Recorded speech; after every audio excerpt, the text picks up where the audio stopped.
This is I the didn't first roll a time I've natural used twenty. these. 20? Okay, that's fine. Hey, Danny, are you ready? Yeah. Let's go for 4. Let's go for 4. Okay, if you go for 4, then I'm gonna ask questions. Alright, guys, we're just getting things ready, but deepest apologies for the delay. Comcast decided it was a good day to upgrade my internet, and we were kind of screwed. Okay, whew. 18, that's good. Alright. They're big, giant. So, context, everyone. 3 of our party members rolled a natural 20 on their initiatives. And yeah, that is definitely a thing. It's okay. It's amazing that the lowest score that any of us have for initiatives this time around is an 18. Yeah, you all rolled very well. And this is the least likely section for us to. That. Right. This will never happen again. Yeah. Okay. So never everything is live. Okay.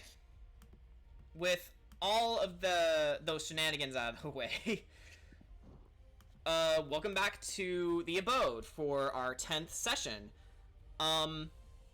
Last part, we of the Sovereign Six went to Durbstan, the Gnomish island home of the noble named Panazavir Sinker, in hopes of receiving his permission to visit the Isle of Promise, the location of the next Wayfinder gem.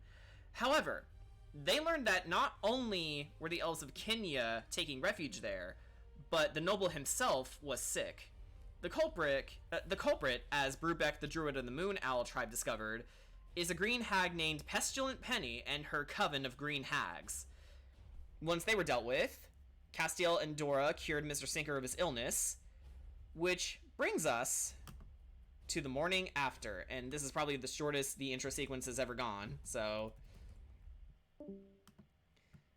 let's get the appropriate things here. So you all wake up to a beautiful morning. Most of you stayed behind to help Dora tend to the refugees if they needed any help. While everyone else who wasn't doing that were hanging out in the ship, you know, tending to their personal devices, when all of a sudden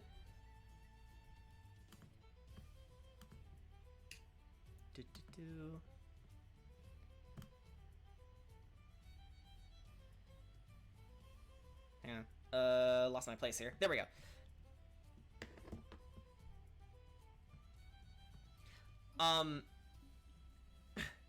Not only do you all wake up to the sound of a megaphone going off, but you can see that now the rivers are running clearer than they did yesterday. In fact, they seem to have a bit of a glow to them.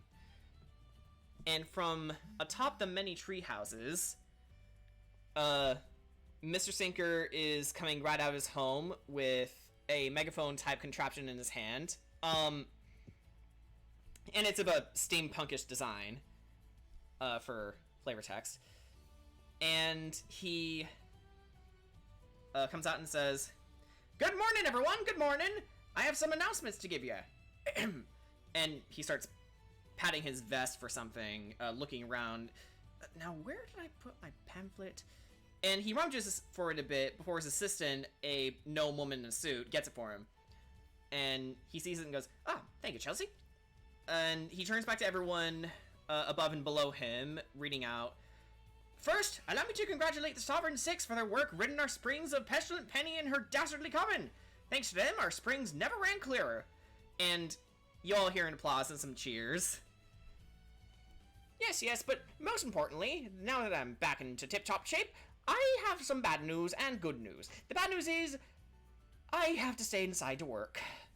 And you hear some groaning, and you actually hear one person go, "Yeah, well, I work the night shift." And another one says, "The good news is, everyone else in charge of the Festival of Terra, consider everything back underway." And, you hear the applause go louder and louder as more cheers were thrown into the fray. And, when Dora hears about this, her head perks up and goes, "Oh, the Festival of Terra!"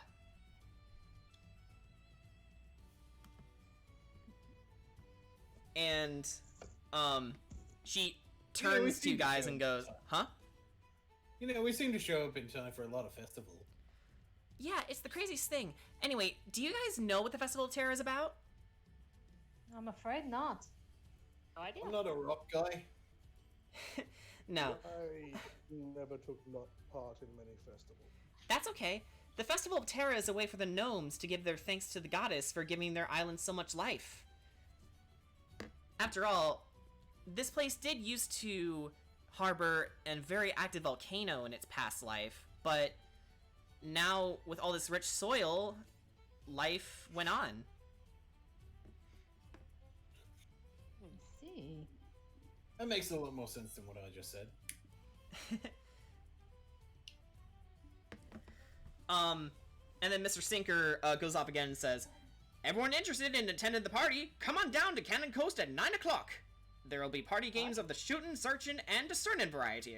And of course, so much booze you wouldn't know what to do with it." I'm in. Ooh. He said shooting and he said booze. I'm in. And, he also says, "Be on the lookout for an air genasi dancer if you're in for a good show, and a dragonborn pugilist if you want to test your strength and physical might against a worthy opponent. Details can be found on the notice board next to the piers.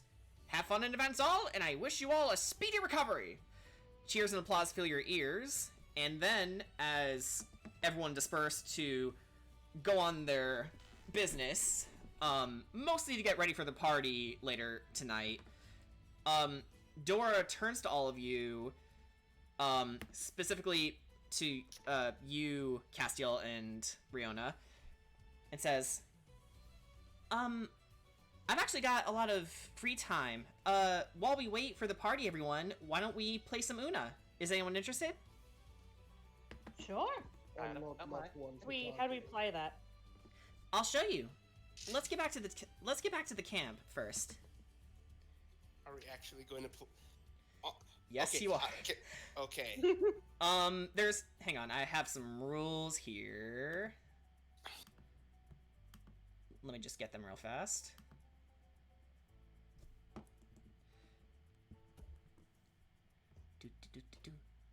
Alright, so,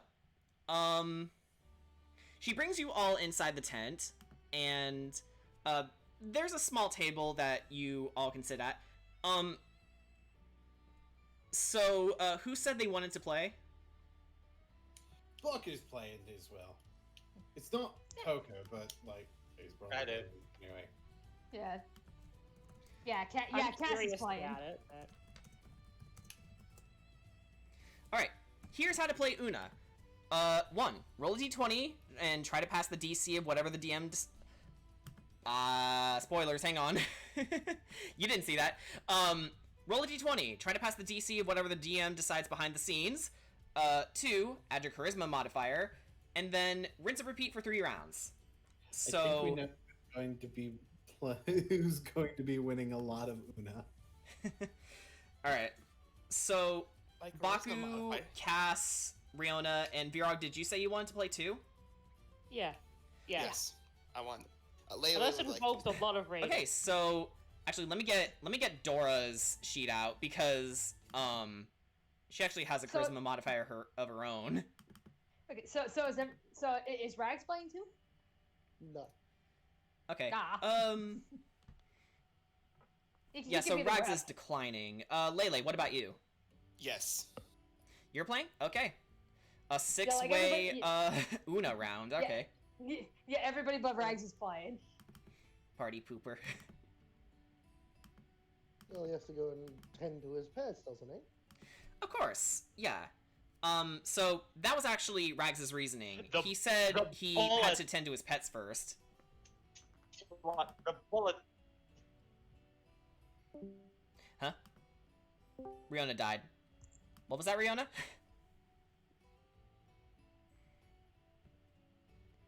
Riona? I just wanted to get back to the fourth table. Okay, I think I got that. Oh, where'd you guys come from? Hi. What happened? You're here to watch. Okay, so, everyone but Rags is playing, so, Dora gets the card set that you got for her as a present, Riona, and she sits it down on the table and hands everyone a deck of cards. So you all have a set to play. It's a pretty hefty kit, come to think of it. But she looks to you all and says, "Okay, I'd like everyone to fold, please."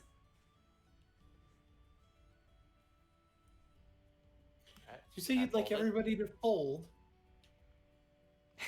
Not what I meant, I don't Baku. want to damage the cards. It's okay, you gotta give them a little bit of a gentle tap, and then you hear rustling like this. Oh, you mean Oh, that sort of fold. I gotcha. Alright, I see no reason to delay, so let's get started, shall we?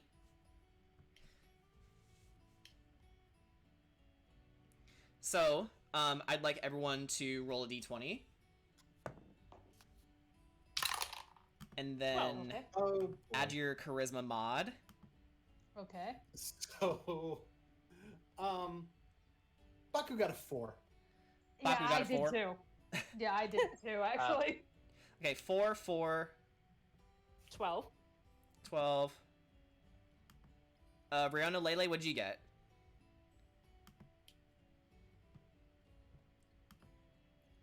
Lele, I'll let you go first. Lele? Lele? So I add my charisma, right? Yeah, charisma Yeah. modifier. 23. D20, charisma modifier. 23. Ooh. 18. Actually, 18 is what Dora got too, Riona. Lele, you actually won this round because you actually got the highest. And Dora says, "Wow, good job, Lele. That's a really good hand."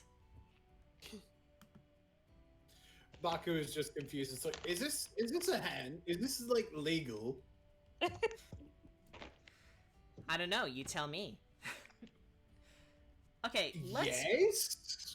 Okay. Beginner's luck. Well, I wouldn't say that. Okay, let's go to the next round. And let's roll again. Okay. So Okay. 5. Yeah, 9. Riona got a dirty 15. I got a 13. Ooh. 21. Wait, you said Riona got a No, Dora. dirty 15? No. Dora got a 14. Sorry. I'm wondering why you were speaking for Riona. No, dirty 15. Dirty 15. Math is hard. That's true. I don't know if this is some kind of destiny playing itself, What? but I got a 15. You got a 15 too? What? Okay, so The Dora and Riona both got the same hand, much to everyone's surprise. It's like heart of the cards. What are the I have chances? faith in my cards. I rolled. I have faith in my card. I have cards. I got. So 22. Dora actually got the gets the instruction booklet that came in the box and says, "Okay, is there any rules to what happens when you get the same amount?" And she peers down on the instructions for a bit and says, "Oh, for those who have rolled, I see. Well, it seems that you and I will have to draw again and see who wins this round, because this counts as a clash?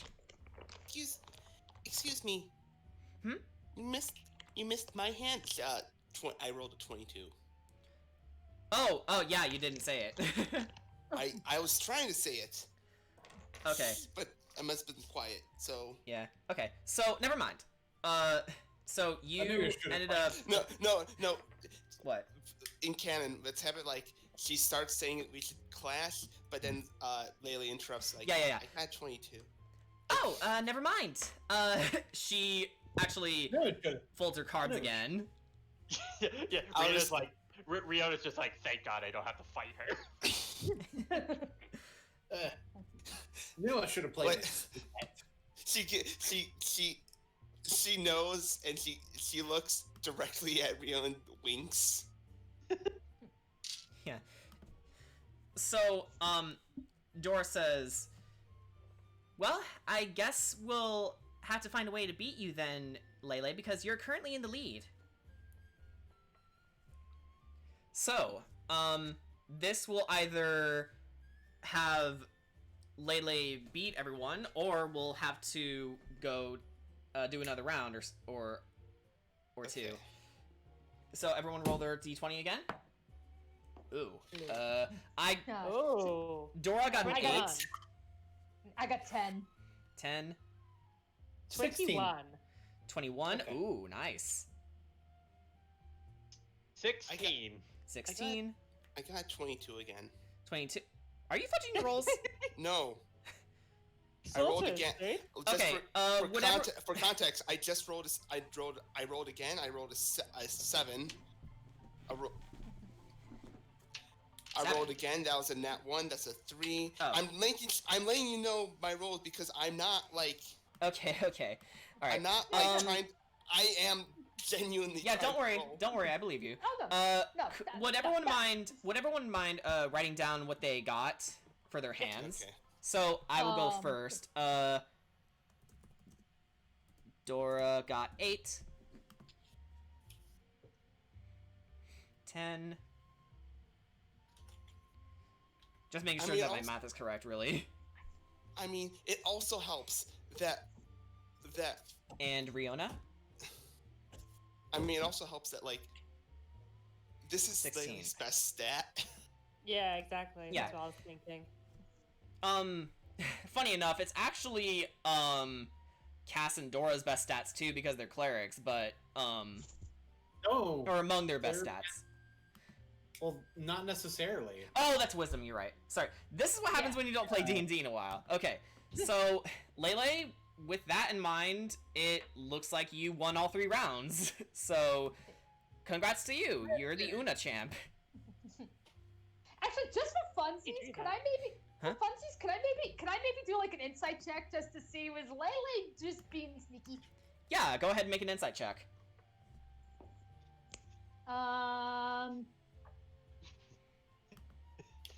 That okay. Were you I stacking the deck?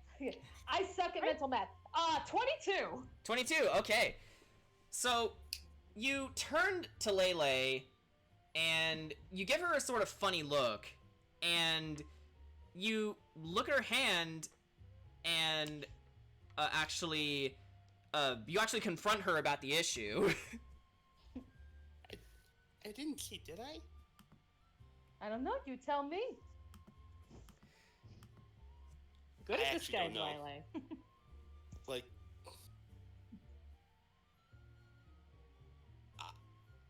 the idea I have is that if it is cheating, it's not knowing the rules and assuming something that isn't true. I don't know.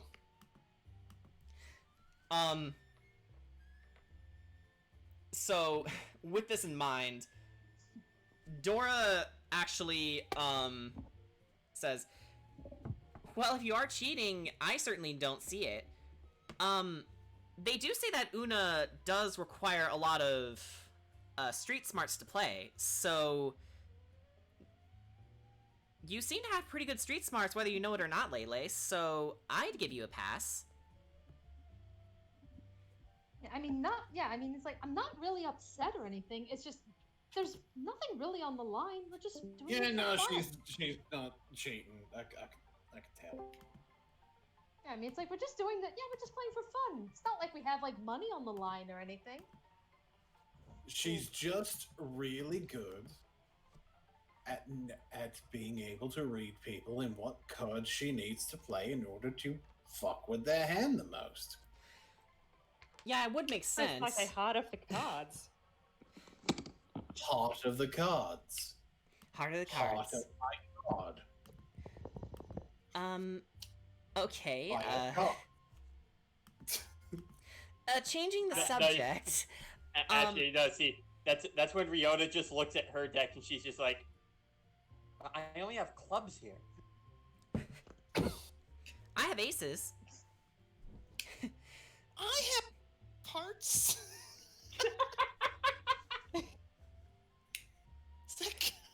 Does that count? So, Dora Bye. gets up and says, that was fun. So, are you guys going to the festival later? Of course. There's going to be shooting and there's going to be booze. I'm in. I thought you would be.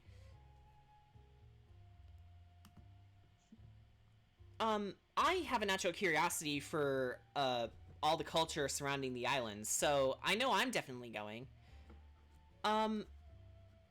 And because I'm, getting some free time around 5, there's someone named Sagal filling in for me. She says she wouldn't mind missing out the party to help the refugees here. Such a caring soul. And she looks to you, Castiel, and says, she kind of reminds me of you, Castiel. In what way?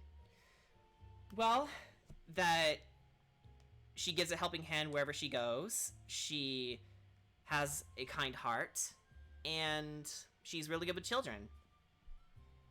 Aww.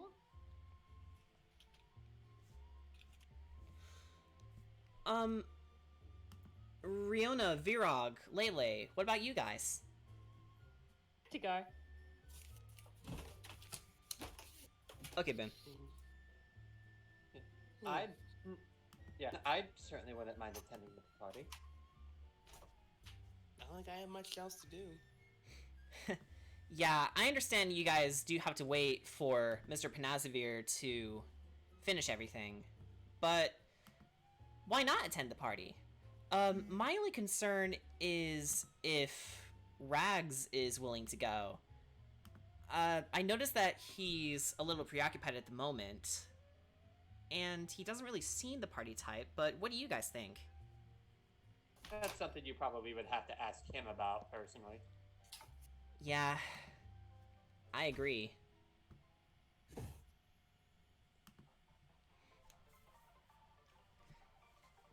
Well, she, takes the cards back and says, I guess we should get ready for the event. And give me a second here while I do this.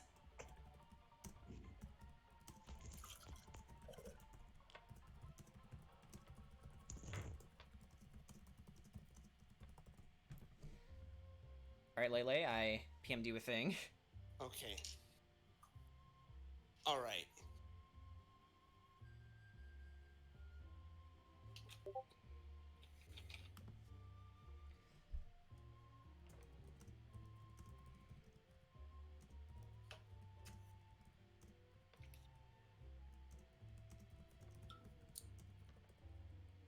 All right. Okay. So, Wait, I want to make a stealth check. okay. That's Do a just that. 2. That's a okay. That I rolled a 2. It's probably a different number because of modifications. Yeah, add your mod. That's a 4. That'll work. So, you take Riona by the hand, take her around the back room, and you sit her down, and you will speak your piece. Okay. Okay. Riona. The rest of you don't see this. Oh, With a 4? I mean, hey, not everything has to be a DC of 15. My passive perception is 13, good sir. I was. Okay, so some of you do notice this. That's why I was just Mine having is fun. kind of okay. going, I would assume that Passive is like 17. okay, to anyone who saw it, who might have seen it, Laylee just turns her head around, has like a finger in front of her mouth as if she was whispering, like. Oh yeah, like the shh thing. Yes. Baku saw this and just doesn't care. Just thinks it's like, okay. Okay. Yeah. Okay, let's see. I'm not sure. Just how many more chances we're gonna get. At least not now.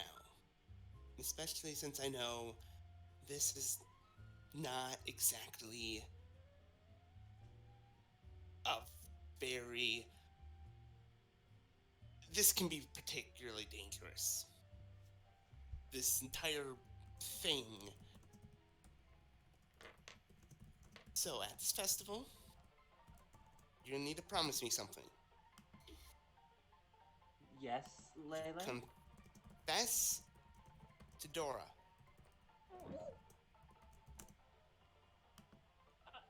Are you sure that's... Are you sure that's the right thing to do at the moment? I mean... She's certainly... Not admirable. I guess not immediately, but sometime before it's over. And I Like- came to you one last thing. You have... I don't know, just treat her to dinner. Take her to see things. Just... Okay. I know what I'm gonna do. I'm gonna be your wingman, okay? She knows what a wingman is. She has been around her island enough, okay?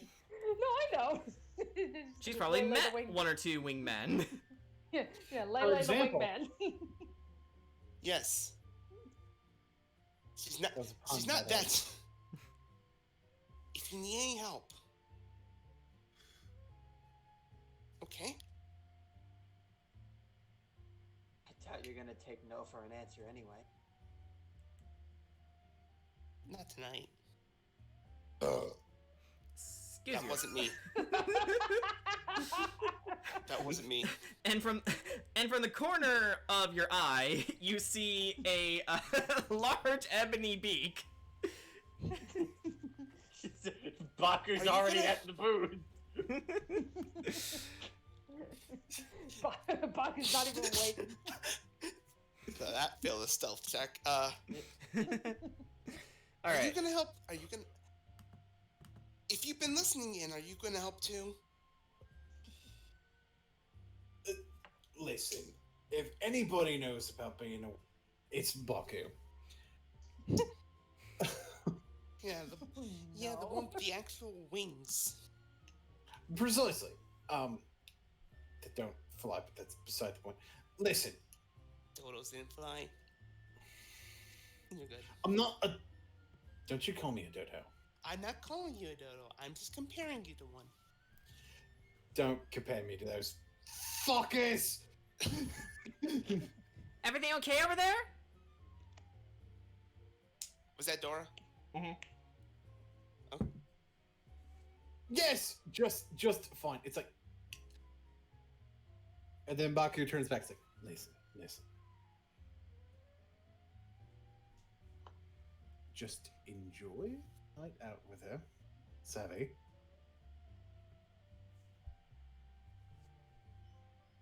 You guys just hang out, and at some point during the night, I feel like perhaps that sort of confession would feel a bit Natural? natural.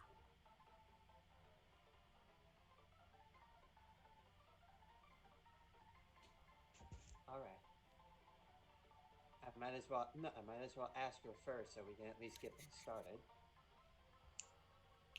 Absolutely. Rihanna just stands up and Lele, you already see like her fingers shaking a bit. Wait, I think I might have something for that. Oh boy. Okay. I was just gonna. At this point. At this point, I'm almost willing to just. Yeah. You know. Okay. No. You know what? Baku has a she just spell, pats- quote unquote, for this too. Oh, If no. Baku ever gets like something like if Baku ever gets the spell heroism, it's absolutely gonna be a motherfucking hell. Let me clarify that. She just pats Riona. You'll be fine. Secretly casts Spare the Dying. Oh my god! So Riona, you feel a surge of energy run through your body, and before your eyes, your trembling hands starts to stabilize, and you're still feeling nervous, but your body isn't betraying your movements anymore, at least. It stabilized the dying creature. In that moment, Riona, you truly thought that a part of your soul died. So, Riona, what are you doing? I'm gonna approach I'm gonna approach Dora.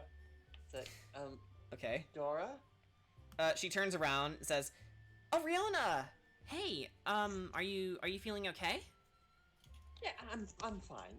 It's just, I got thinking, since you said that you have a bit of free time for the festival, that Uh-huh. do you want to perhaps make this a date? Make a charisma saving throw. Okay.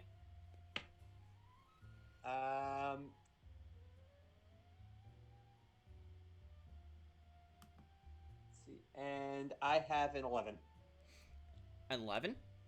Yep. So, Dora looks at you and has a bit of a surprised look on her face. Oh, Riona. I'd love to. Really? Yeah, honestly, I'm a little surprised. You get so quiet around me, I thought I'd be the one to ask you first. When do you want to go? When I leave? Of course. Alright. I'll be waiting for you.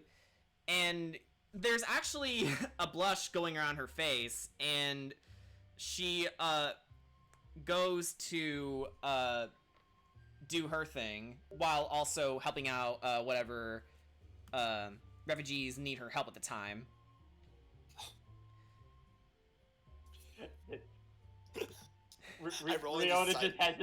Riona has this big smile on her face. Baku scratches his cheek. Ah, young love. she just starts walking off. She just starts walking off. I'm just gonna quickly get a towel. It's just wet. I promise. It's just wet. It's really rather humid in here. I need something to quickly cool down. Trust me. I'm alright. I'm fine. This is odd. Like after she was like, "I'd love to," it's just like Lele just has this expression of surprise because how blunt that was, and just like how like I was gonna say, you should have just invited her to say you were inviting her to dinner first. She's just shocked that And Dora was totally okay with it. Listen. Some people go out drinking and may or may not start making out in the process, while others just bluntly say, "Hey, let's have a date." It's fine. An elf actually comes next to you and says, Yeah, that's how me and my wife first met. Exactly. You're married? Well, yeah.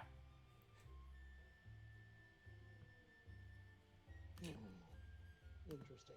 Why wouldn't he be married? Yeah. What you have would- something against marriages? I simply find tying yourself to somebody for what could be a very long time could lead to disagreements amongst people you used to enjoy spending time with. Well, you don't need ropes for marriage. The gentleman looks to you, Rags, and says, Well, it depends on. You know what? Never mind. yeah, the gentleman looks to you and says, who are you? I am Rags. I've been alive for around 60 years. Granted, half of it I was unconscious and unable to perceive anything. I see. Any way we can help you? He's trying to make this not as awkward as possible.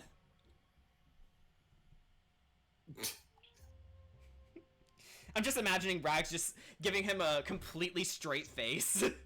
I mean, let's be honest, Rags only really jokes around with Baku and the rest of the six. He's very cordial with everyone else who he isn't either trying to kill or trying to Subjugate. convince to help him. I was gonna say, like, Raz is trying to turn this whole marriage thing into the greatest plot twist, being Saito Hajime's married. Anyone who's a fan of Rurouni Kenshin will get that.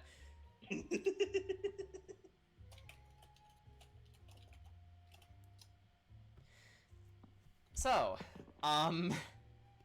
I guess with that, the error in judgment with Rags bringing up the marriage that he has Baku thinking about right now. Anything you guys want to focus on before the night falls, or? I would actually like to go check up on them refugees. Certainly. So, Rags is gonna send all of his minions to try and find some corpses. okay.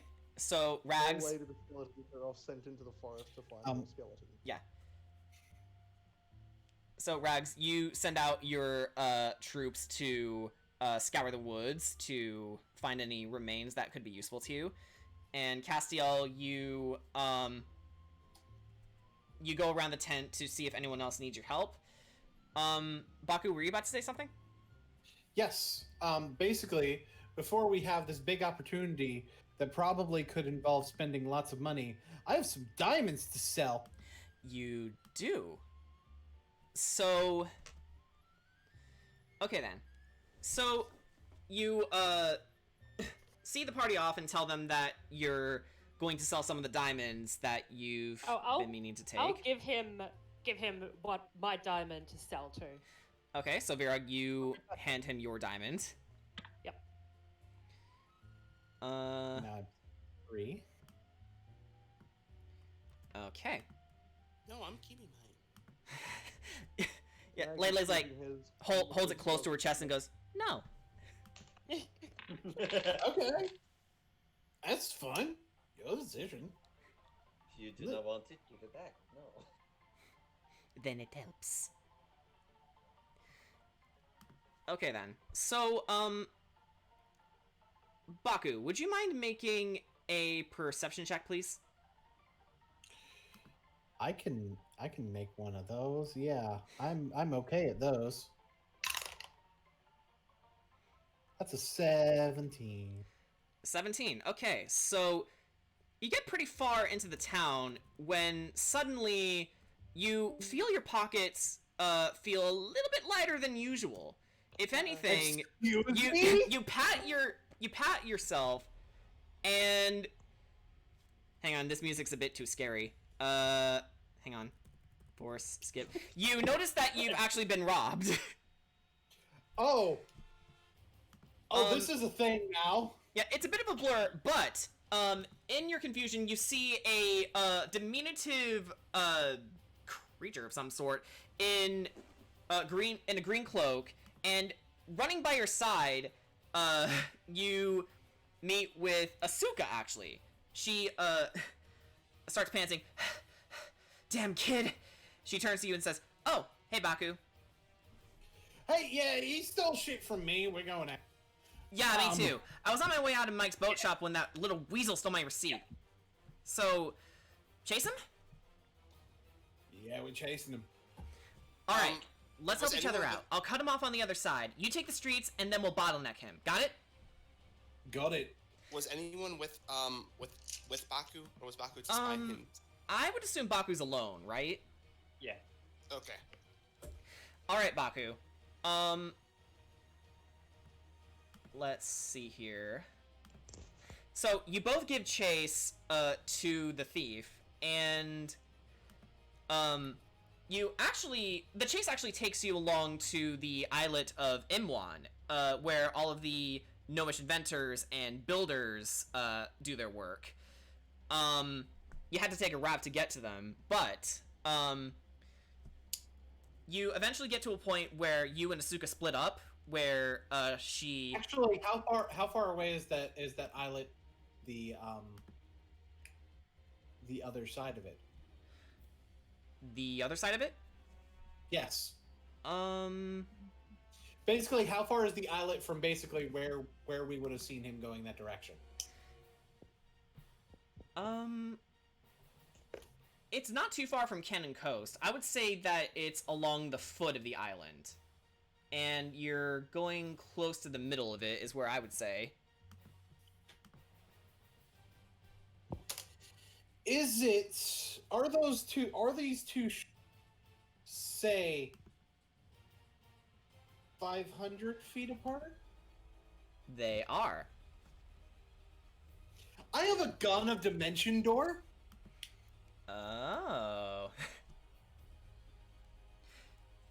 So, Asuka notices that you're pulling out a gun and going, I don't think we want to kill the thief, but... That's not what this is for. He aims the gun, shoots the swirling vortex of this. Basically, when he shoots, he disappears along with the gun and lands where he cast the dimension door to. And that's one of my daily uses of it. Wow. Okay, nice. From the gun. So yeah, you reach the town square, and Asuka had to take get some catching up to do, to be fair. But It is absolutely a blank weapon. it wasn't before long where you basically waited for the thief to show up, and they get as far as the water fountain, where they see you waiting there.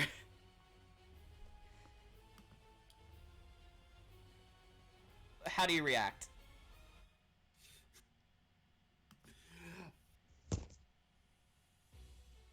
I, for one, do a cheeky little wave.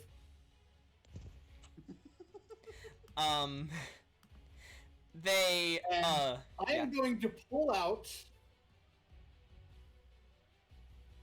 my light crossbow with punchy bolts. Oh. I forgot I had those. Ah, getting all green arrow up in here.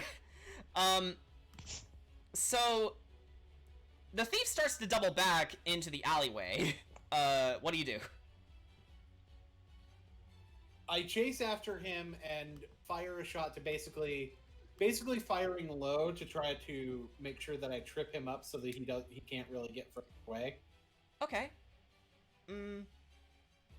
Make a dexterity check. This wouldn't be an attack roll? No, because you're trying to incapacitate the thief, right? Okay. That's a 24. That'll hit. And that's without my proficiency, so... Yeah, so, the thief actually bobbed and weaved through, a couple of people setting up a stepladder to repair a sign, just above you guys. But with precise aiming, you actually hit the thief on the back of the head, and they actually stumble a little bit. Ooh! And, they tried to scramble up, but, just before them was Asuka, and she gives the thief a little smile too, and just scoots him up right there and then. And there is a bit of a struggle, but you pretty much catch the robber no problem. I do in fact pick up my punchy bolt when I... Mm-hmm. You give a bit of a flourish as you put it away. Crosses his arm, it's like...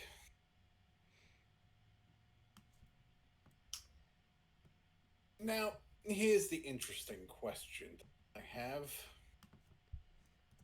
Mm-hmm. What exactly gave this whippersnapper the bright idea to rob somebody like you, that, like, indicating Asuka, and somebody like me? The thief actually whirls around as, Asuka was holding onto them, and you notice that their hood comes off, revealing a gnomish boy around 10 or 11 years old, give or take, and, he does not, look too happy. And he says, Let me go! This stuff's supposed to be my ticket out of here! Yo, what? Yeah, I'm sorry, what? By robbing us, the only place you're going is Juvenile Hall at Zagia. Who are you, and why don't you take our things? And the kid looks up at Asuka and says, Nunya? And Asuka just has this despondent look on her face and says, oh, let me guess, your last name is Business? The kid actually pauses for a bit and goes... No. He... When you ask Nunya what, that's when he says none your business. I know, Baku. And the kid actually looks to you and says, see, he gets it! Okay, what's your real name? Fine. My name is Refle. Refle Bridgen. I assume we have identified what taken from Baku and returned it. Mm-hmm. Right. Actually, he hasn't returned your items yet. Well, no, but we know, and it's gonna end up being basically. Okay. This kid managed to pickpocket Baku, exactly. Yeah. I'm just seeing this and thinking, well, Baku's gonna have an understudy. I mean, And it's like, Refle,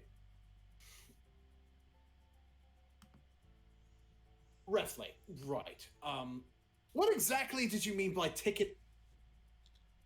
But what exactly did you mean by ticket at?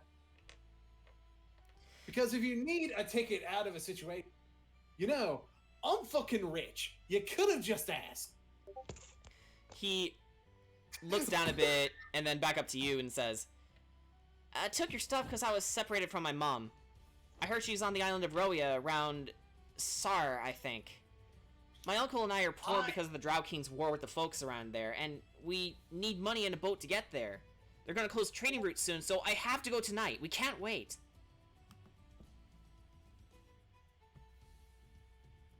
How much do you need? He, does some mental gymnastics before, remembering. At least 78 gold, I guess. Okay, so here's what we're gonna do. You're gonna return the things you stole. I'm gonna give you the 78 gold. And if I see you trying any of this pickpockety little bullshit again, then during the rest of this night, or if I see you tomorrow indicating a little bit of dishonesty in what you said, it's gonna be a little bit of a problem if that happens. But you're telling the Again, truth. juvenile hall. A juvenile hall, right? Exactly.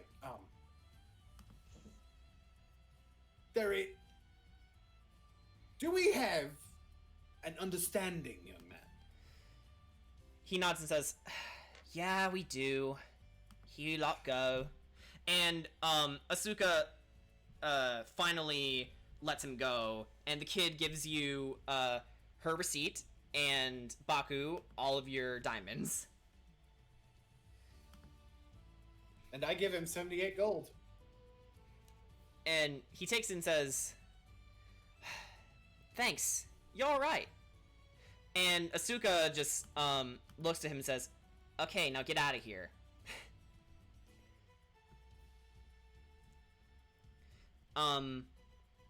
Ruffle looks up to you, Baku, nods, and gets ready to scurry away. Did you just give Baku a surrogate fucking child? I don't know, did I?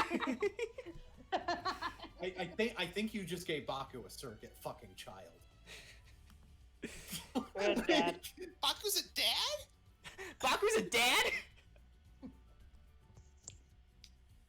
I thought I'd see the day. Well, to be fair, we haven't encountered situations where Baku might actually have kids yet. So. Yet. But Yeah. I guess at this point we we pretty much gave him a ward. But we'll have to see how it plays out. So Asuka looks to you, Baku, and says, "All right, well, that turned out better than I expected. Unfortunately, I can't stay for the party. You know, places to be, contracts to partake in, people to slay, for jobs, you know? Right, of course. You handle your business. See you around the bend, Bakuhatsu." And, she just, waltzes away.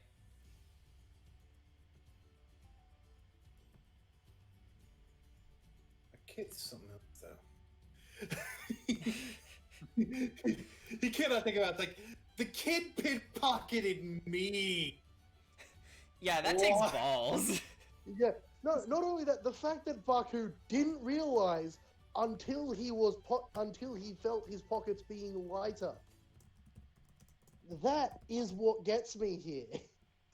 Like, Baku's The like, kid successfully picked him, and he didn't notice until afterwards. that child is a motherfucking monster. Jeebus. Jordan, did you put Pretty Yahiko in this positive. campaign? I don't know. Because remember, the first time we met him, he was a pickpocket. True, true. Put this kid on a door. We'll find out. I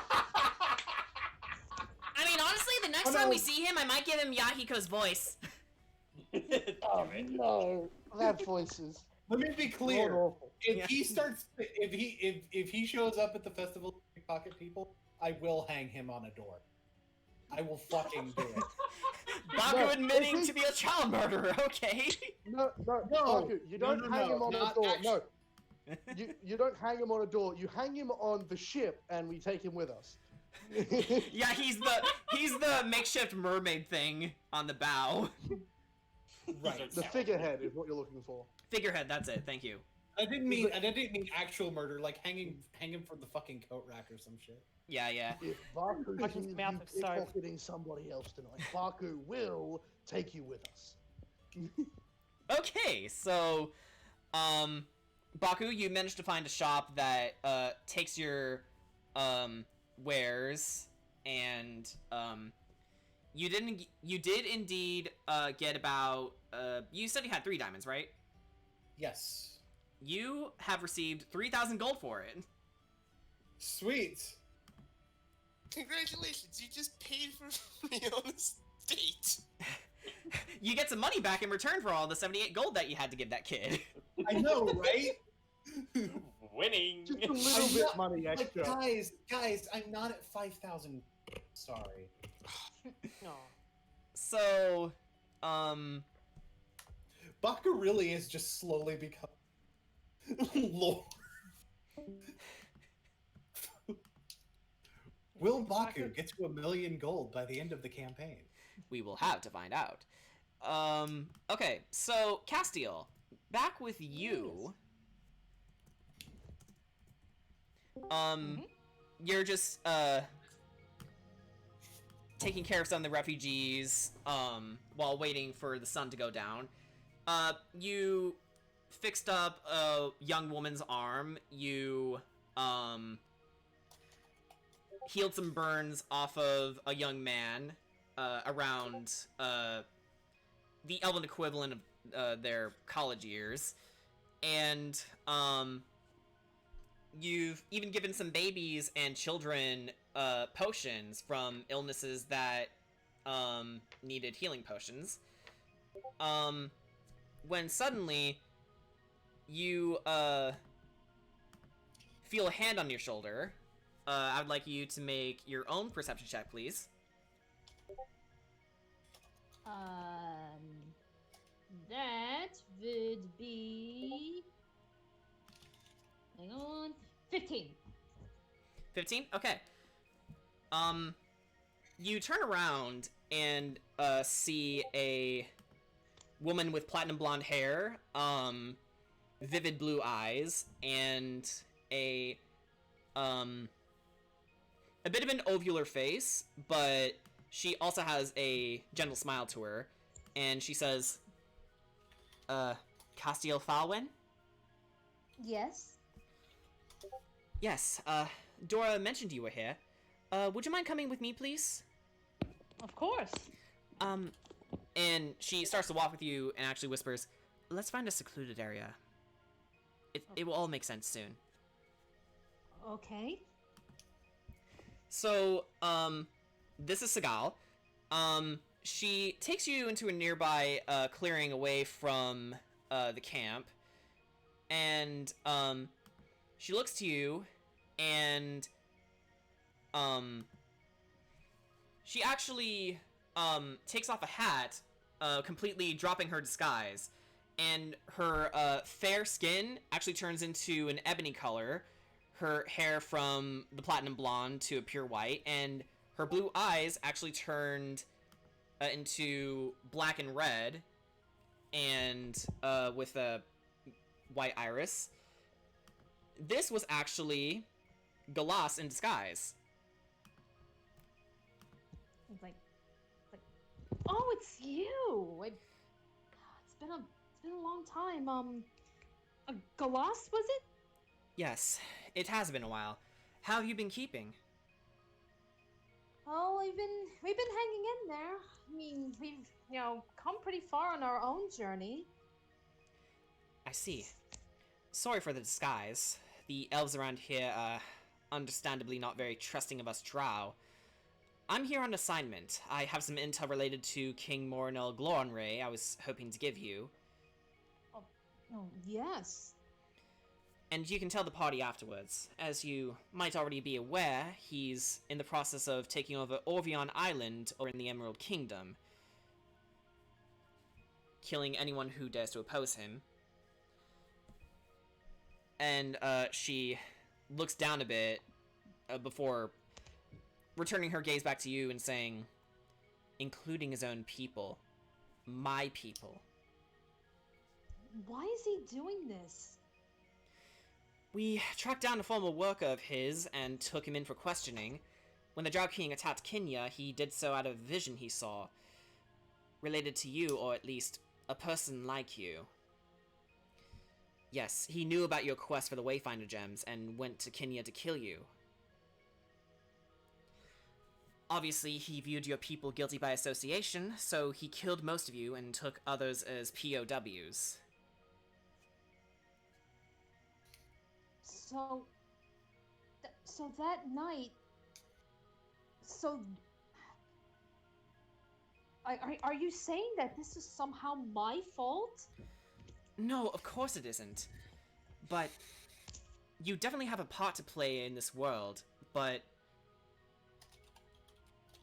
he doesn't understand is that no one is responsible for all of our misgivings. In fact, we wanted to set up petty differences aside years ago with the war between the elves and the drow and all of us, but he simply is just too insane to know the difference. Anyway. It's like what would cause him to act this way, though? I mean, if he was sane once, what caused him to lose his mind? That we're trying to figure out, but if I were to have an inkling, it might possibly have something to do with his ancestors worshipping Loth. Yes, I did hear something a little disturbing before. We'd actually visited a refugee camp a couple of continents ago that was actually full of drow, and they mentioned something about how about their goddess. The goddess was killed. Yes, by Bakuhatsu's ancestor.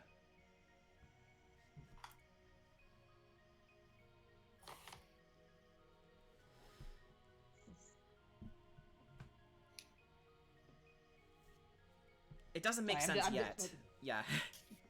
We can't make sense of it yet, but I did speak of POWs before. One might actually interest you. Mm-hmm. Does the name Torwen sound familiar to you? Torwen. How do you know Torwen? After she was struck down, she was taken as another prisoner of war, as a message of those who oppose my rule, the Drow King said. It's a long shot, but depending on the conditions over there, your friend may still yet live.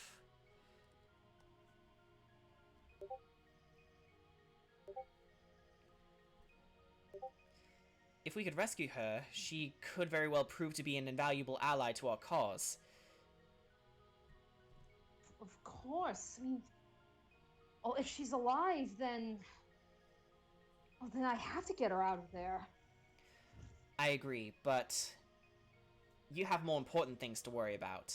By all means, get the rest of the gems first. And when you're done, help us both reclaim our homeland. Oh, you don't even have to ask. I mean, it's like, I'll ask the others if they're in, but you have my word. Once we've completed this quest, I will help you. We cannot allow this man to continue just mindlessly killing our people. On that, we agree in earnest. Safe travels, Miss Falwen.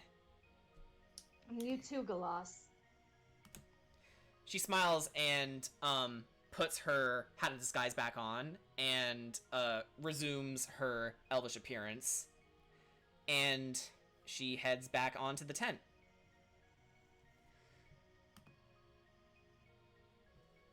All right. Meanwhile, you, Rags, your skeleton soldiers did end up finding some bones. Actually, some of them are reminiscent of mostly humanoids, but their physiology was definitely those of orcish nature.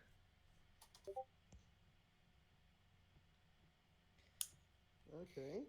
At your best guess, they were probably the island's original inhabitants before the gnomes set in. Interesting. You think I could roll a history check to see if I can figure out if figure out how they died? You can certainly try. I'll use the ivory set for this one. Oh yeah. You do bone dice? No, that's a 3.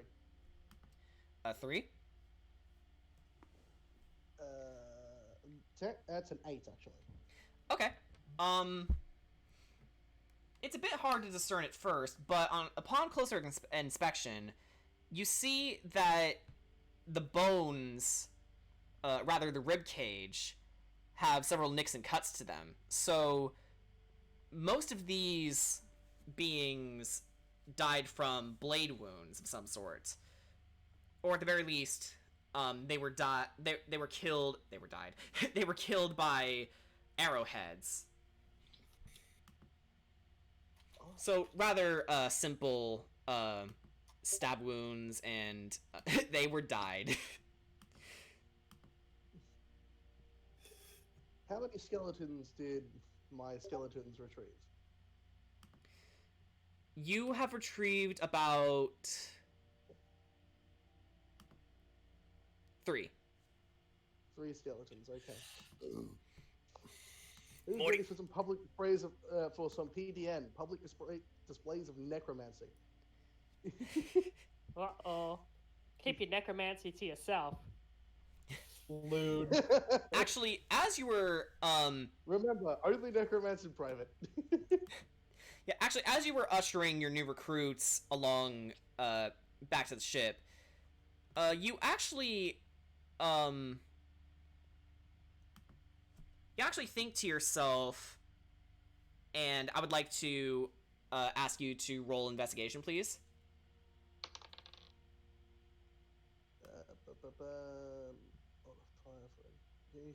That is a dirty 22. Wow. Okay. In the back of your These mind, bone dice really fucking love me. yeah, in the back of your mind, you thought to yourself, well, if we're going to have an army to go up against a 10th himself, we might as well have another necromancer on our side, or at least a sorcerer. You look around the place, and I'd like to cast Detect Magic. yes. Okay. Upon casting Detect Magic, I can see magic in a 30-foot around me, and I can detect the school of magic that they have. Wow. All right. If an item has magic cast on it, I can detect the school of magic it's from. All right. So you only managed to find one signature. Not Lele? I mean, no, Lele's around. Actually, well, kind of think of it if you're going to, okay, let me rephrase that. So other than Okay, the one usual, new thing. so other than Castiel, Lele, and a little bit of Riona's magical signature, as well as Dora's, you don't find very many magic casters. Baku also has a magic signature. Oh yes, that's right. On Sorry, his item. I keep forgetting that you're part artificer. I'm sorry.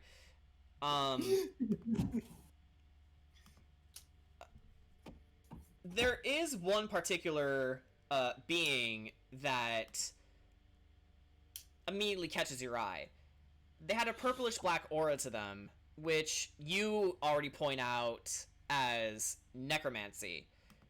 And that individual is a man with black robes and purple trimming, and he actually noticed that you noticed him. So he actually ushers your way and raises a hand and says, "Ah, hello there." Greeting. How are you doing?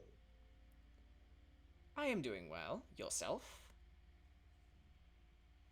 Quite well myself. Tell me, why are you out here? I work with the Sovereign Six. I wasn't talking about your purpose here on this island. I was simply asking what I just asked you. Why are you out here? Why do you do what you do? Tell me. I do what I do because it is what I know. I see. To not take part in what one knows how to do would be crime against one's own abilities. Of course, of course. You seem to Tell carry me, yourself well. why do you do it? Why do I do it? Many things. Knowledge, enlightenment, power. Nothing more than that. Using a mental command, I have the skeletons draw their weapons and aim at him. You say you do it for power. Put down your weapons. I mean you no harm. Yet. And Choose your next words wisely.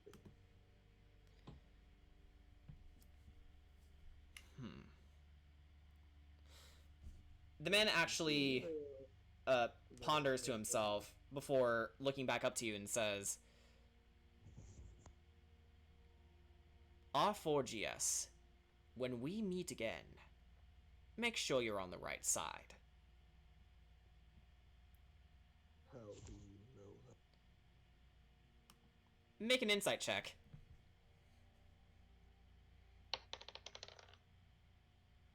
Oh no! What? That one. Oh. Oh. Notice The you notice the pain! rock.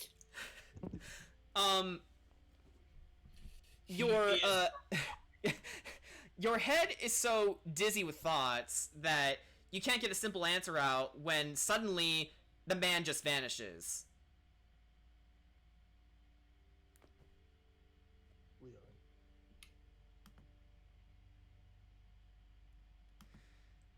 So, a few hours pass. In this time, Rags is going to be doing his best to sketch up what he saw of the man. Mm-hmm. Facial features, tone of voice, how he looked, how he stood, everything he can. And then he's going to order the skeletons to replicate it. Now, All right. you said a few hours have passed. This means, and this time I can assume maybe they can get one copy out, say every 5 minutes per skeleton. There's 11 of them. He's then going to post these everywhere. Oh, I see. Any information, contact Rags of the Sovereign Six.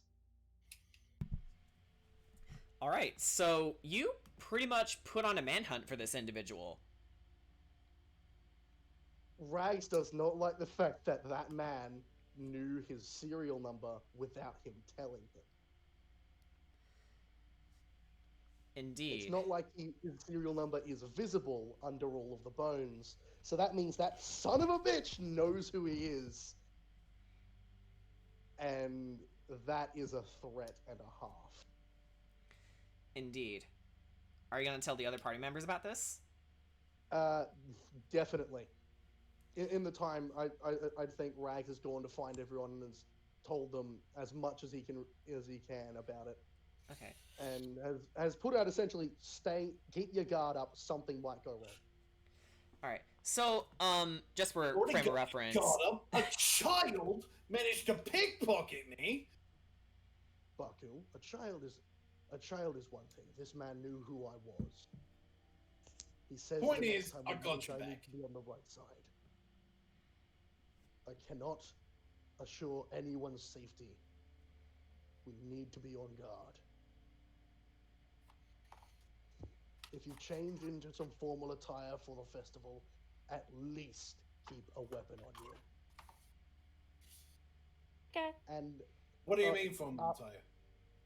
like a suit or something, like casual clothing, not the clothes. This is you wear. casual clothing. That's what you. It's his only wardrobe. Also, Rags is going to go to the organizers and attempt to organize his skeletons as sort of a security unit around the festival.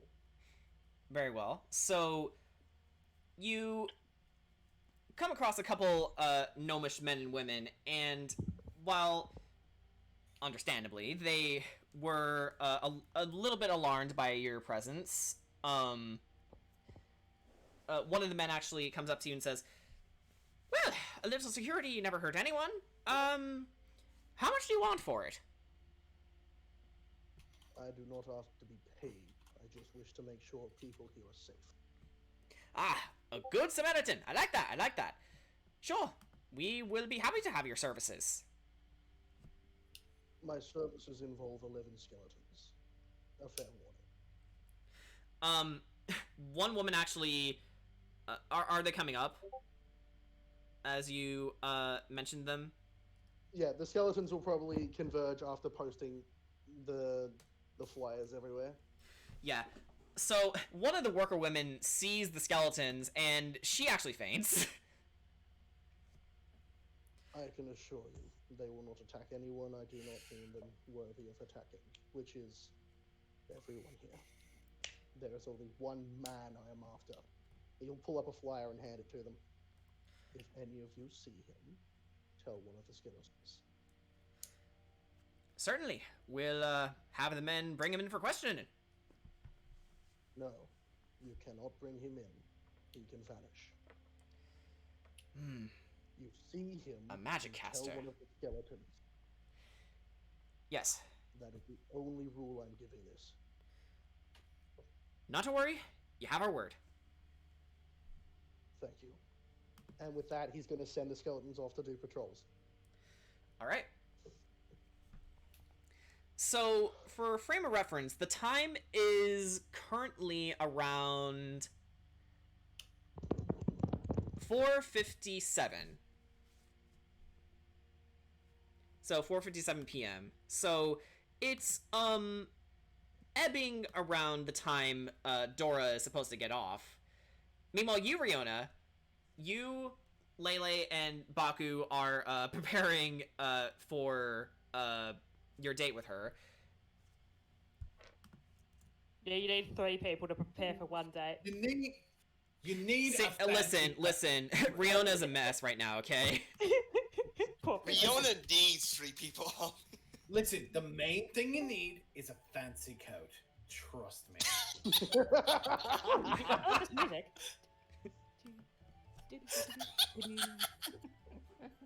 I suppose while they're preparing, Rags will be off getting changed. Mm-hmm. Oh, Rags in a suit. This will be a sight to Exactly. see. Rags will be taking off his cloak and donning a suit instead. Oh, He Given the has a old bow ragsle tie. dazzle. He has a bow tie, which is literally just a bone. Nice. And he'll wear a dark blue suit, and even on his head he'll be wearing he'll be wearing just a cap to Lovely. cover the glowing draconic on his head. so my So date's a congratulations, you've been met by the Bone Man. Yes. He's finally embracing the title. No. However, he will be keeping both the dragon bone staff on his back and the elven staff in his hand, ready for a fight should he need to be. Of course. Actually, there's gonna be drinking. Now I I'm don't gonna want get to out of Rags in that suit. Drink. Drunk Wait, what? stained. Now I'm gonna commit some art of Rags in the suit. Hmm. I'm gonna double check.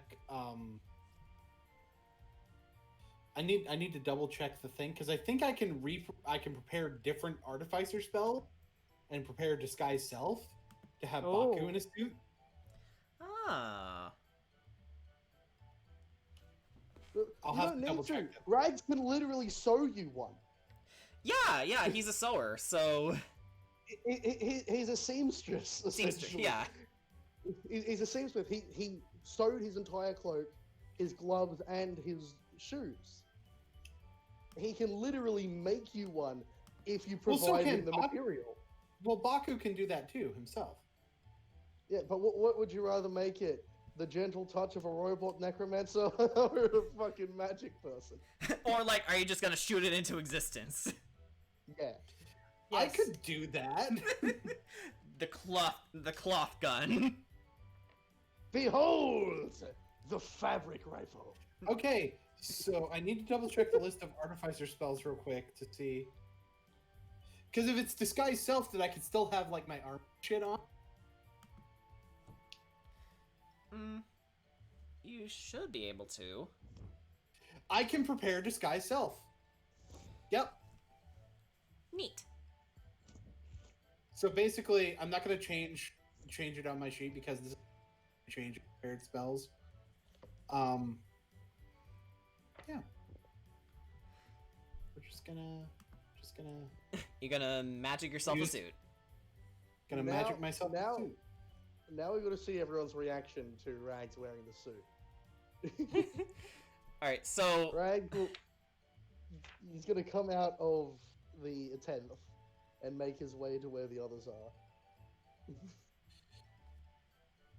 Baku comes out in the suit. He sees Rags in the suit.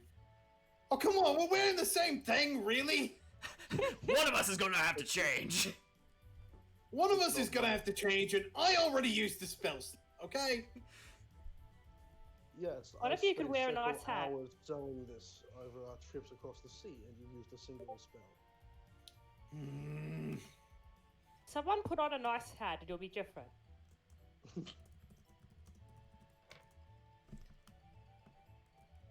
Okay, no problem.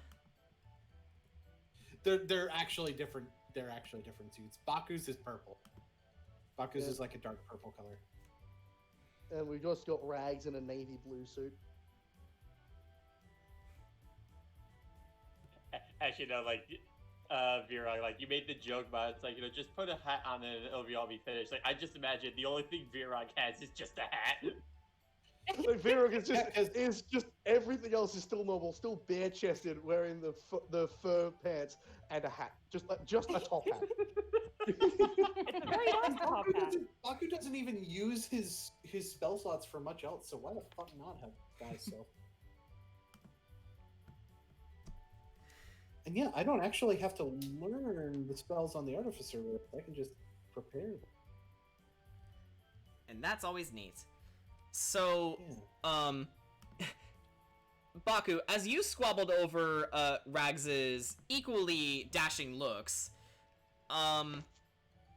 Lele, I believe you wanted to present something?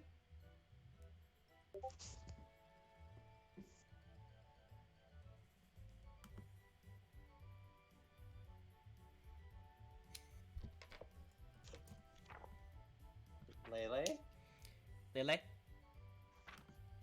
My microphone is You know what was happening? I probably muted because I was too busy laughing from the like shift between Rags sending out like a death warrant for somebody and Route 101 music. But no, the idea is Lele wanted to like quickly take Riona out dress shopping Okay. because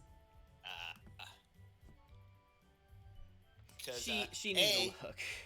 yes, plus Rags and Rags would probably be working on Baku's outfit. I don't know if she doesn't know or she can't tell if Rags would be done in time, so she just takes matters into her own hands. Yeah. By his So- admission, Everybody's- it takes him a long time to sew his outfit. He's been working on it essentially every night on the sea. That's amazing. Like, and Ever and since the I first like how festival where he stuck out like a sore thumb, he's been working on this suit every night. So, Lele, you take Rihanna by the hand and, Arm? No, yeah, by the arm. The hand is reserved for Tor. yes. You take her by the arm, and I'd like you to roll investigation, please. All right, that is okay. What is it? My investigation. What is my investigation? I forgot what my investigation was. It should be on your sheet. I know. I forgot where's investigation. There's investigation. That's a 16. 16, perfect. So, you find a clothing shop along the treetops. It's pretty easy to spot. It has some poppy designs laid in around the tree. You see, like, an effigy of a couple shoes, a pearl necklace, and some neon lights of you know those signs that periodically move, like when it's a mascot waving to you, something like that. It's a lady, a gnomish lady giving you the razzle dazzle, pretty much. And you enter the shop, and you manage to find a dress that not only looks functional, but is also matching with Riona's eye color. Perfect. Yeah, it's a blue dress, and it's a typical summer dress. Rather nice. Has some flowery patterns on it, and thankfully, it is human-sized. And you take the dress to the clerk, and she looks at you both and says, "Oh well, this will be around 10 gold, if you don't mind." Rags can't even hear her voice, but he's just got like he just senses something is wrong with the world with that voice. Like, by Terra, that is amazing. I do that voice way too well. Kill me. Why do I feel like something absolutely horrible is happening to those two?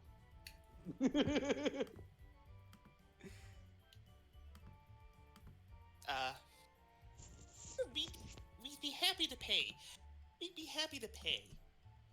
She whispers to Rihanna, "Do you have any money on you?" I certainly do, Lele. And I just hand her 10 gold. Mm-hmm. Just, yeah. I assume you'd hand the shop owner the 10 gold. No, see, I had Lele the 10 gold to get to the shopkeeper. Yeah, it's like that scene in Lilo and Stitch where they share the money. This is fine. I'm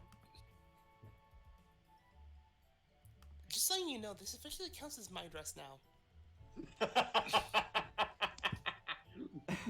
I mean, if you want to step on Dora's toes and share dresses with Riona.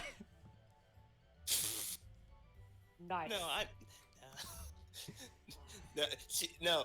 The joke is just because now she bought it. Lele bought it. Is more like the joke was the idea was just she's letting Riona borrow. Yeah.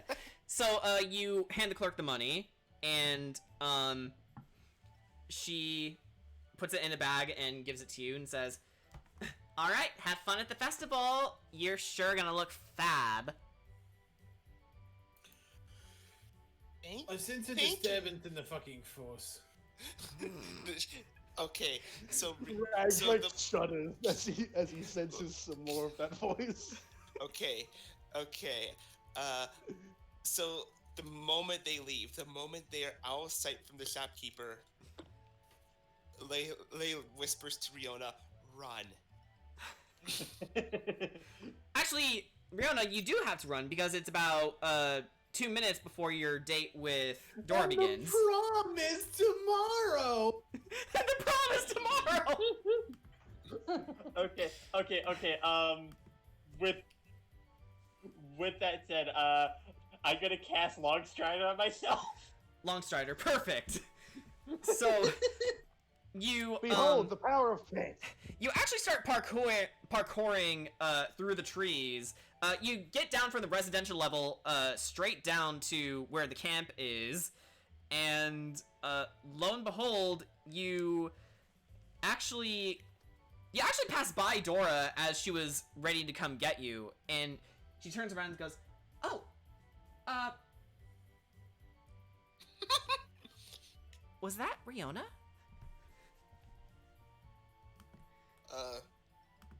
Does Lele notice this? You're trying to catch up with Riona. I mean, she does have double your speed at the moment. Yeah. Like, you're still up in the residential district. Oh.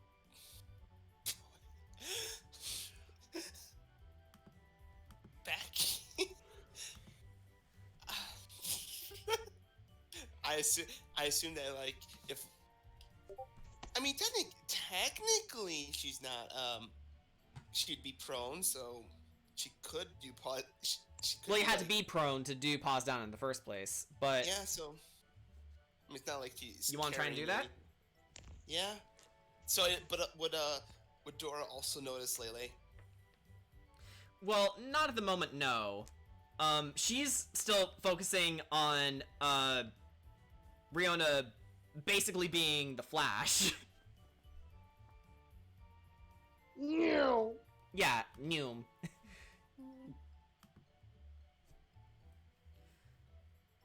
So, Lele, you go pause down, and you essentially climb your way down, to the ground floor, and you do your best to, catch up to Riona. Up to the point where you start passing by Dora, and she goes, "Oh, what is going on here?"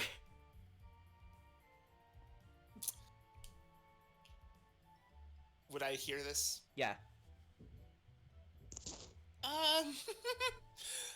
She stops. Is like, we forgot something in town. Oh, that's fine. I can, wait by the edge of town for you. I don't mind waiting. All right. She goes back to chasing Riona. And Dora just, casually falls behind you, not knowing that Riona is probably having a heart attack right now.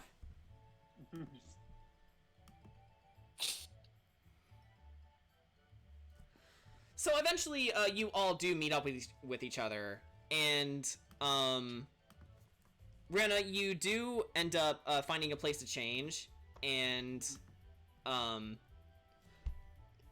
as per Rag's request, you, still have your katana on you, at least. And... Okay, perfect. With that in mind, I was gonna say, did we actually play out the entirety of the Route 101 thing? Yeah, we did. So, by the time you both catch up to each other, Riona, you hear Dora going, "Hey, there you are!" And when you turn, you see her wearing a gorgeous yellow dress, with a bit of floral pattern going on with the trimmings. And they're white trimmings. There's some orange detailing around the trimming, of course, and she is also wearing some Greek-styled sandals and some orange cufflinks. And to you, Riona, she basically looks like a princess from a faraway land. She looks gorgeous to you. And, as an added bonus, her hair is down. How do you react? Rihanna blushes for a minute, trying to find the right words to describe her. But, like, in her mind, she's just thinking, she got even prettier. I didn't think that was possible. Dora actually looks at you and says, "Oh my gosh, you look amazing, Riona. That blue really suits you." Oh, thank you, Dora. You look wonderful in your outfit, too. And, Dora, she looks over to Lele, and... sorry.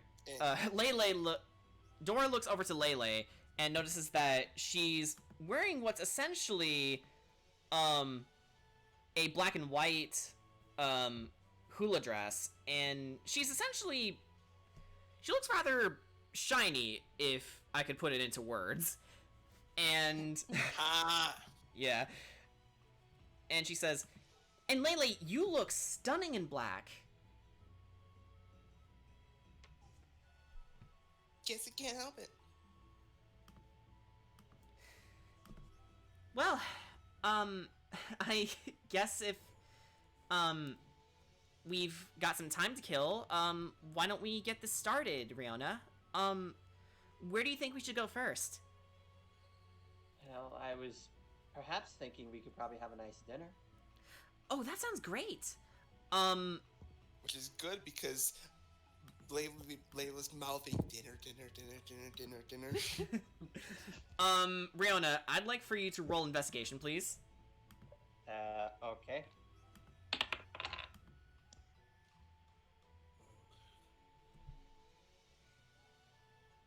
That is a 15. 15. Failed. Okay.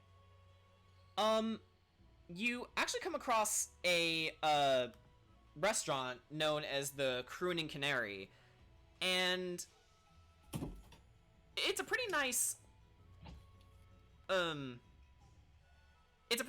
oriental, bar.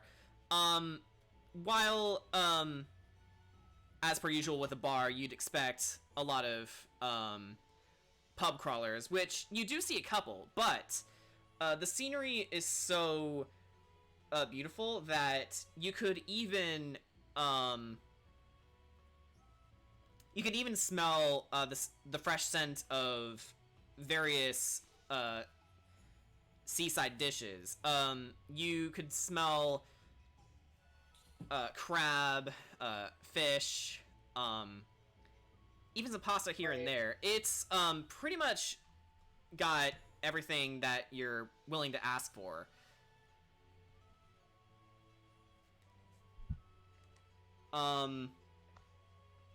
So you all sit down, and the waitress comes up to you and asks you what you would like to order, and the menu is right here. I'll order right here. Yeah.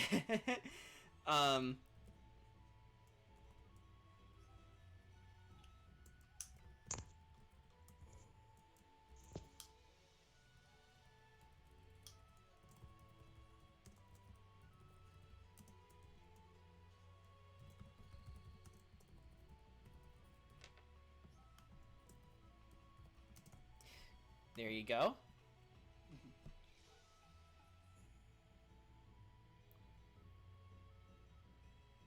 Ready?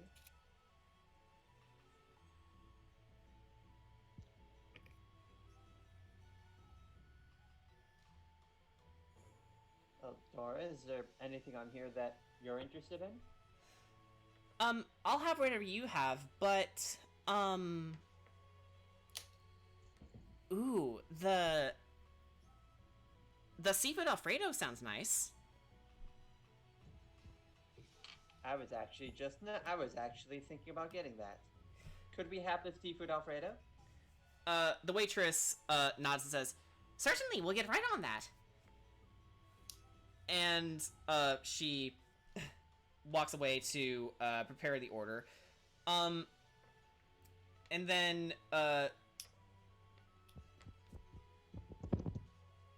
Riona, make a performance check. Oh boy. Considering the last time I had to perform. Okay, that's a 7. 7? That's fine. Yeah. So, you two, both, sit around, just, a little quietly at first, but then, Dora just breaks the silence by suddenly, chuckling to herself. And yeah. Is there something funny? Sorry, I'm just I was just thinking about when you saved me back on Zagia. Right. I That was a while. Yeah, it was. I was knocked out for most of the ordeal, but then when I woke up, I found you. And honestly, it made me want to get stronger for your sake. Because from the moment I first met you, Riona, I've definitely detected a sense of strength and poise from someone of your position. And to think you were only a mercenary at the time.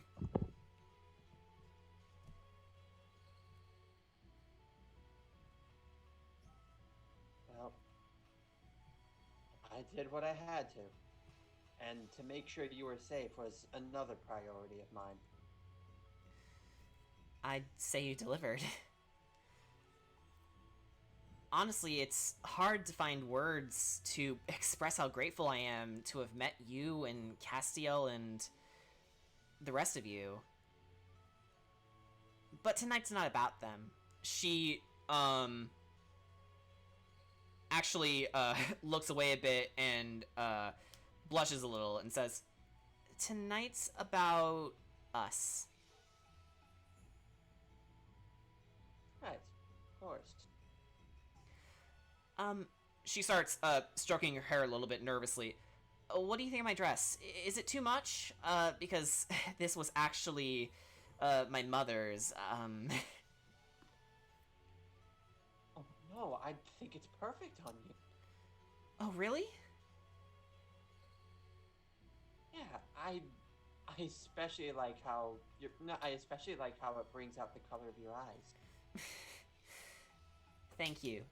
Actually, yours brings out your eye color too. Then she starts laughing a bit again. That's so funny, I didn't realize that. I have yellow eyes, you have blue eyes, and our dresses are the exact same color. That's... And then like Rihanna just starts thinking back to the Una game. We were even rolling the same numbers so many times. I It know! must be a sign! I know, it's crazy! It's almost like Melba is on our side or something. You don't mind that, I'm so religious, right? Of course not. It's perfectly fine. Thank you. And, as you two were having your conversation, you did indeed get, your orders, and, the seafood, you know, the shrimp, the scallops, were cooked to perfection.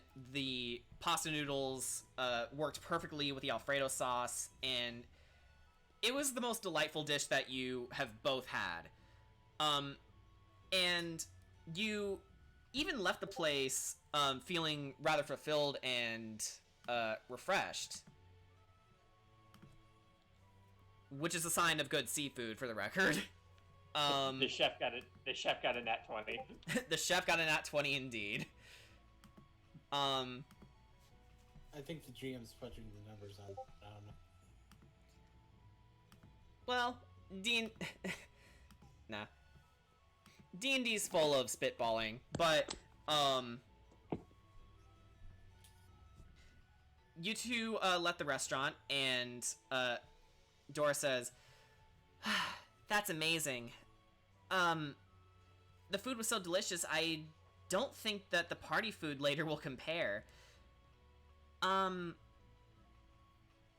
She, ponders to herself a little bit and says, why don't we walk all this food off?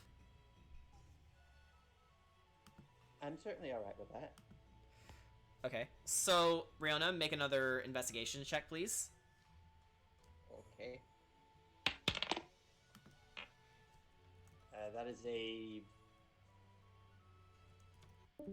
14. 14.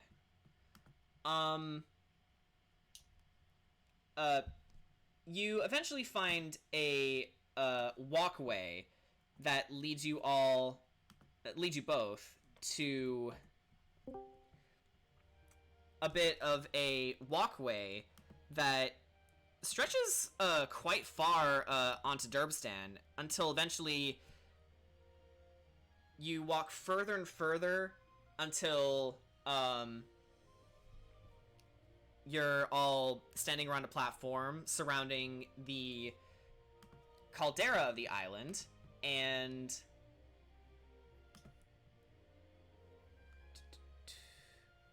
give me 1 second.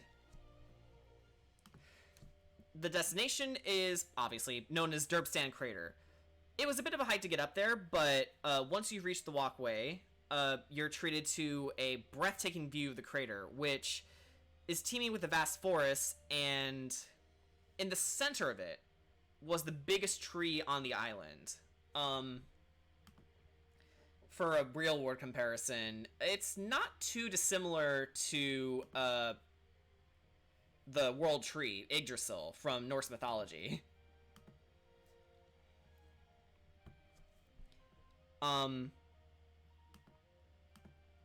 Dora looks across the way with you and says, "In all my life, I've never seen so much green." I'm sorry, that was a weird thing to say, wasn't it? No, it's fine, but honestly, to see it stretch so far and fast, it's breathtaking. Yeah, it is. Honestly, I've usually been so cooped up in refugee tents or the church back home, or even in some politician's office while awaiting instructions of what to do to heal the sick, and it makes you forget how beautiful the world is. You know, when I was younger, I wanted to be an adventurer. In some respects, I did get what I wished for, but not how I intended.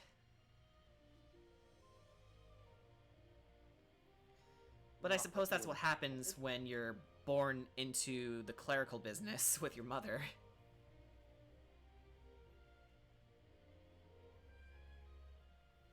I certainly wouldn't say that adventurers wouldn't want a journey without someone of your caliber. Of course, but you've seen Castiel. She's leagues ahead of me in training, and she's even traveling around the world with you. I must admit, even though that we're good friends, I am a little bit jealous of her. Not that I'm unhappy of her position in the Sovereign Six. I'd say she more than earned it. It's just, you know, sometimes I wish I was there with you. And not down there.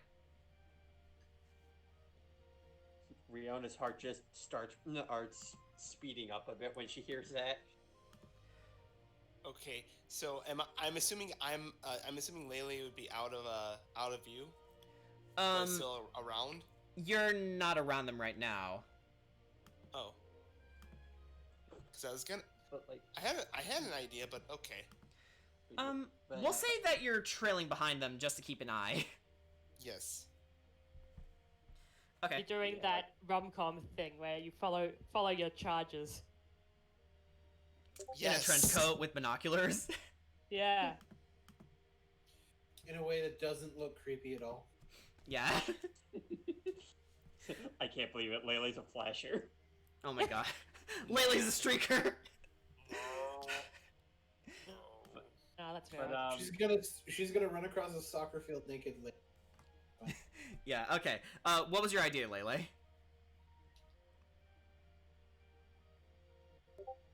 But keep it in my keep it hush. Anyways, another idea was just having her stay around just in case something goes wrong. Okay, make a stealth check. In that case. Fair enough. Oh, that's ooh. Let me look at my numbers again. Bet you wish Baku was the wingman now. That's an I was like- 18. 18. I don't normally do this, but why don't we roll why don't I roll that against that with Riona's perception? Fair enough. Okay.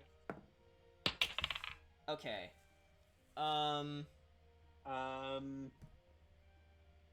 That is a dirty 20. Dirty 20? Okay.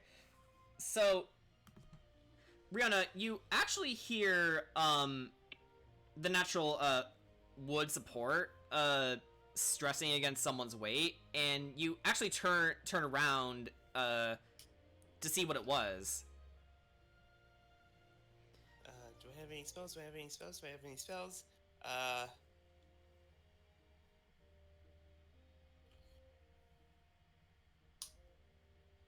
How am I supposed to rom-com wingman now?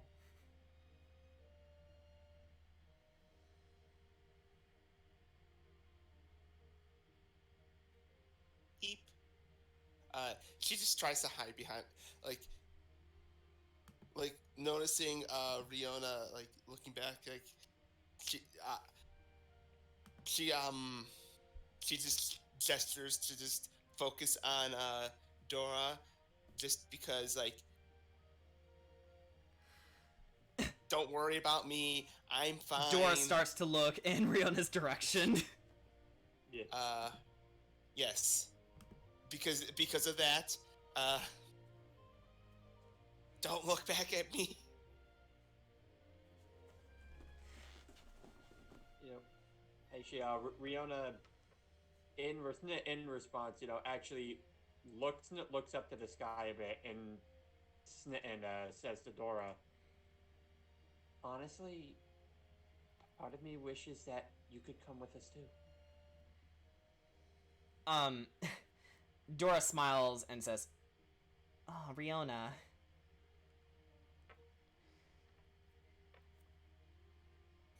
I mean,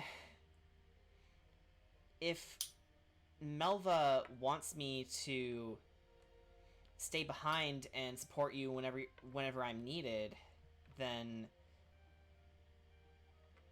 I'll take whatever I'm given. With that said, she looks out to the horizon and says, it's almost sundown. Do you think we should go and see about the festival? We certainly could. Alright, and hey.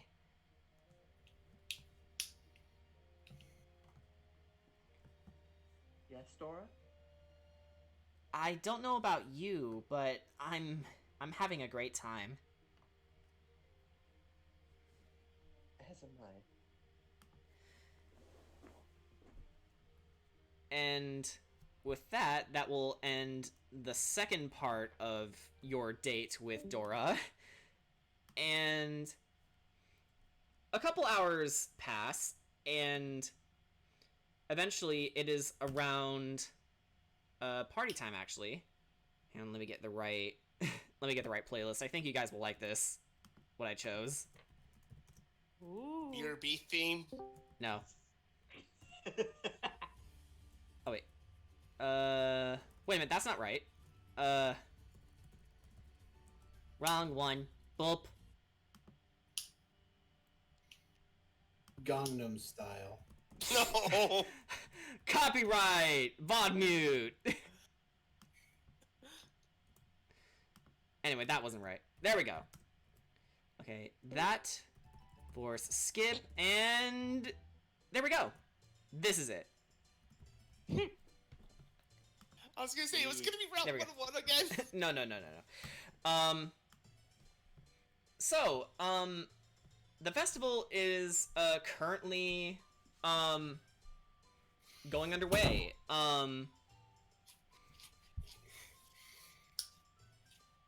Let me just get my notes all square.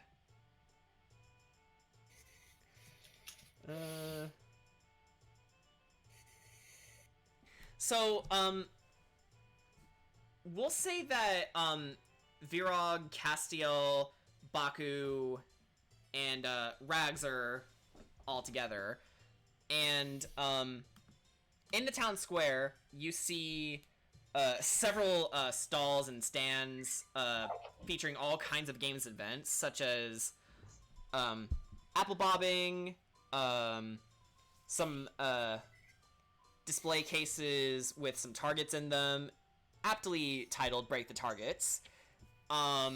There's also some drinking contests, and obviously a large buffet table for anyone to draw from. Also ale.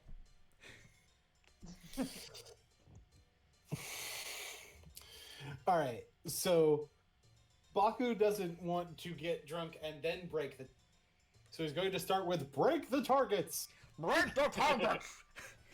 So, you head on over to, that stall. Does anyone else want to follow him? Okay, follow. okay, follow. Yeah. Okay. So, Baku looking dapper as fuck.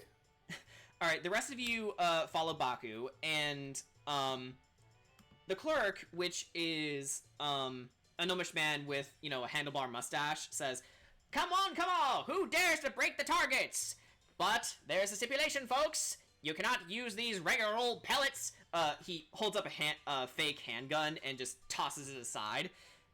You must use the magic that's inside you. Who among you will dare to cast that magic out onto these nasty villains? And you see, like, these little, targets with devil horns and angry faces on them. Rather Aw, they're crudely made, adorable. but, they're effective in what they do. The best part is, Baku does have a cantrip.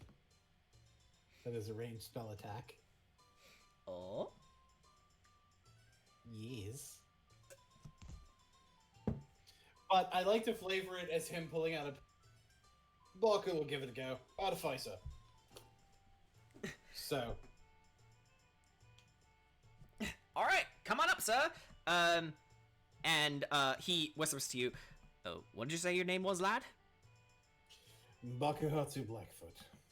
Baku Hatsu Blackfoot is the first to step up to the ring! Alright, lad. Big vocal clap.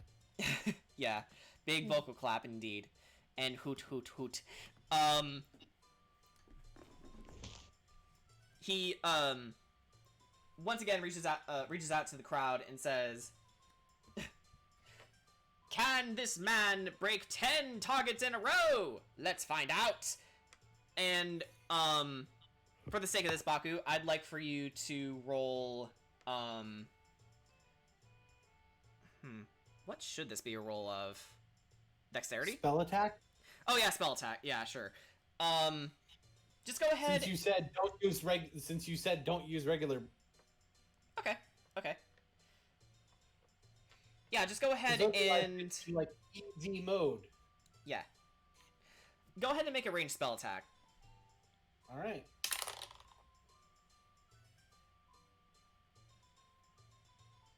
Does a 26 hit? That it does. And for reference, what is the name of the spell? Ray of Frost. Ooh. So, as you, step onto the podium, I'm assuming you're using just your innate magic energy. You're not, using it through a weapon? Yeah, Or- I was told don't do it. Don't Okay. use. Well, no, because he said just don't use regular. Oh, Well, okay. he said use magic with. He didn't say that I couldn't use the gun as a spellcasting focus. Oh, that's true. which That's is true. Okay, basically what I'm so doing. you, So that's basically what I'm doing. you flourish, your pistol, and you set your... And in the suit with like his body less disguised by the bulk of the coat, you guys probably do notice how just elegant his movements actually are. Yeah. So, with that said, you actually managed to hit 5 targets perfectly in a row. So you're already ranking up the combos, which makes the crowd go absolutely wild for you.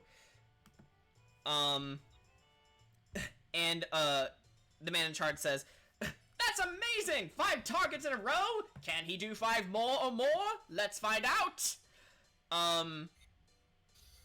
I'd like for you to go ahead and roll again. Oofta. That's a 9. A 9. Yeah.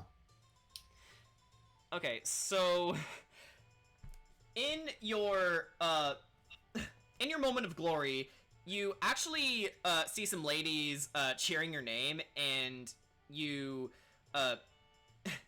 give them a bit of a birdie smile, and you actually end up flubbing your shot, and you actually shoot behind the stall, and the crowd goes, "Ooh," and the clerk goes, "Oh, that was rough.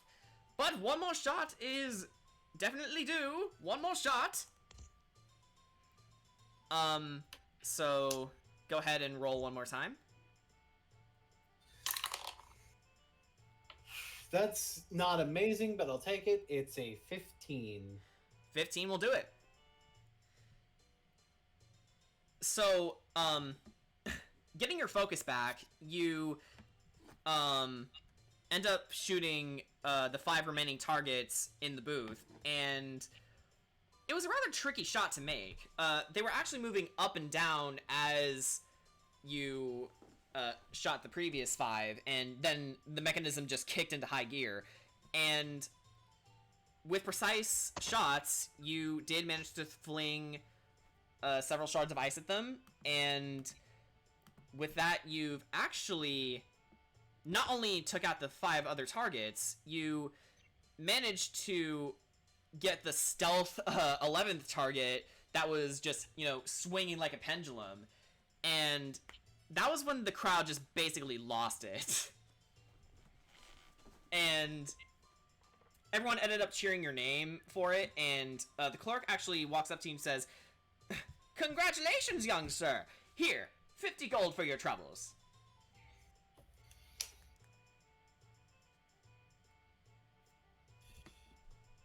Thank you very... Sorry. Thank you very much, sir. Of course, anytime! I imagine hearing everyone screaming Barker's name, Rags would come over and have a look at what the hell's going on. Okay. Baku's being a dapper-ass motherfucker. Shooting 11 targets with ice. You realize I could cheat this, right? You totally can, yeah. I've got magic missile. I can't miss. Yeah, definitely. I mean, And that's why you're bad. yeah. Here, Frank, I'm gonna end this man's career. Man, this man's whole career hits 8 targets in one spell. Actually, would, any of our other spellcasters like to take a roll at it? I think I'll have a shot at it. Okay. So, the clerk, looks to the crowd and says, "Alrighty, lads and lassies, who's next?" And he spots you, Rags, and says, "Ooh, who's this dapper gentleman right here?" My name is Rags. Rags. I like it!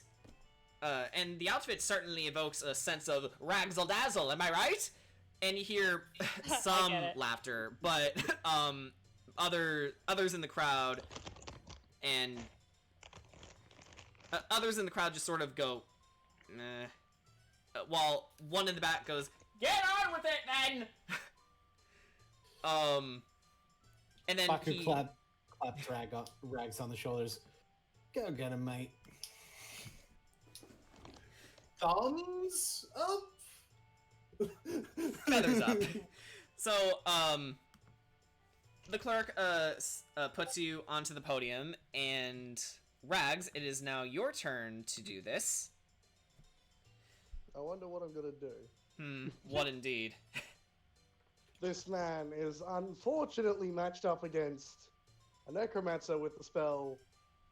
I have magic missile. I'm gonna go upcast it to level 5 to launch 8 bolts to take out 8 of them at once. Oh shit. So, with that in mind, you get yourself ready to attack, and then, sequentially,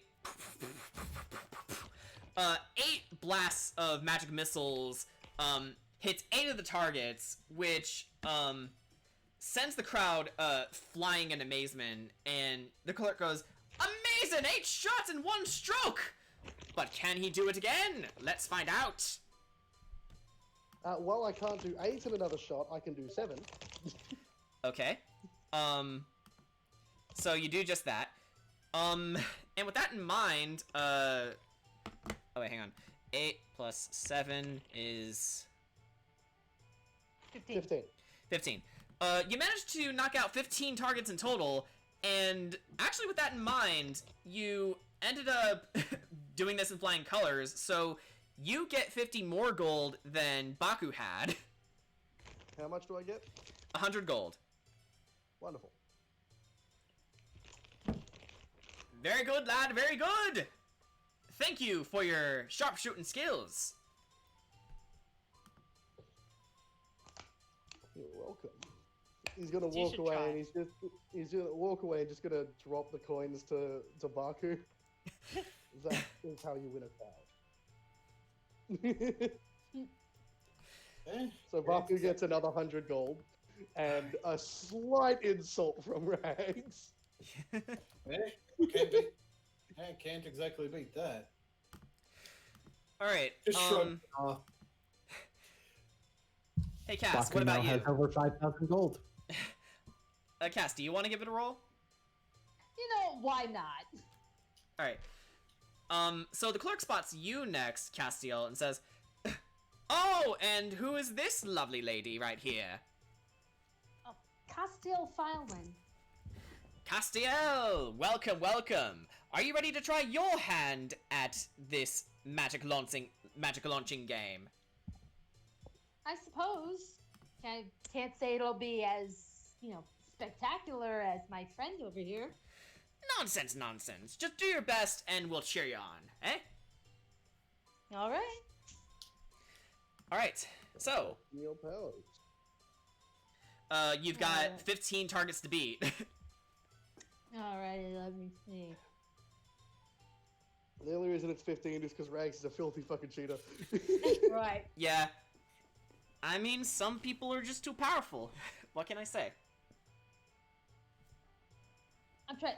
I mean, he's lucky that he said that they have to use magic, or Rags would have just called the skeletons in to just fire a volley. But I don't think anyone would have wanted that. Right. Actually, So it's like- if we did play it out that way, then people would have thought that there would have been a shootout. Okay, I suppose there are gonna probably be some magic spells that are probably gonna be maybe a little too powerful. I mean, it's a pretty laid back session, so by all means, use whatever you want. But if you still, want a more consistent shot, I suppose, you can go for a cantrip if they allow you to use one. Yeah, because the thing is that pretty much the majority of Cass's attack spells only attack one at a time. The one attack spell that she does have that can attack multiple people is Flame Strike. To be fair, Ray of Frost also only attacks one. You're Did it where essentially it's making a hitting like performance 5 and roll 6. with your magic. Yeah. So you can pick a spell that hits one target, but if your roll is high enough, you'll hit multiple. Oh, okay. Essentially, this is a contest of showing off. Pretty much. let's show Then off again- that we're casters. Then again, isn't that what all carnival games are? You know, Now, next to magic. necromancy is showing off. Necromancy is showing off because you just get an army of people as Yeah. literal proof of your power. Let's see. You know, I think I'll play it safe and I will stick with the sacred flame. Like, I think if I did the flame strike, I think like I'd blow up the freaking Yeah, thing. maybe. So it's like this man's trying to run a business. Polonatsu, blow up his building. Yeah. So I was like, You no, you win by I'm not that destruction and you cool. become the champion, but as a result, you're never allowed here again. Yeah, no. Okay, so sacred flame it is. Okay. Go ahead, and I think you need to make a ranged spell attack. Let me see. Target must succeed a dex saving throw or take radiant damage. Well, it has 0 Uh, dexterity, so... Oh, okay. I mean, they are moving targets. Actually, no, Okay. wait. I think the DC should be 5. Like, they shouldn't be too hard for you to hit. Okay. Let's see. What do we get here? 10. Perfect. Yeah. And how many of them are you shooting? How many can I shoot? Does it Yeah. say? Again, like sacred flame is a single target. And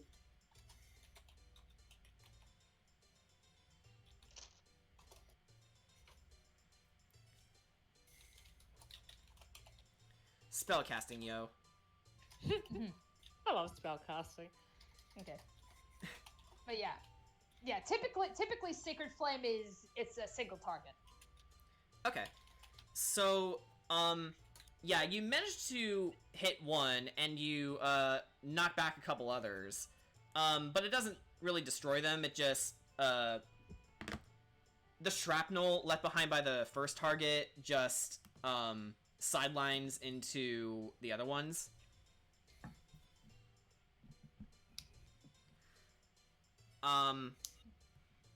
So understandably the crowd, isn't wild just yet. And the clerk says, well, we all gotta start somewhere. We'll go on last, try again. Alrighty.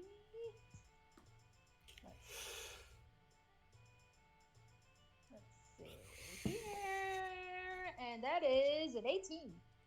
18, wow, okay. So, you launch another Sacred Flame. This time, however, the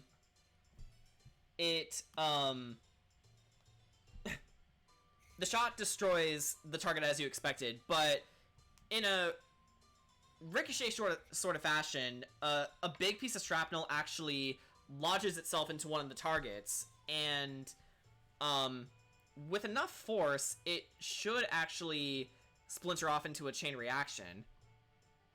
So you have about 2 targets hit at this point. Alright.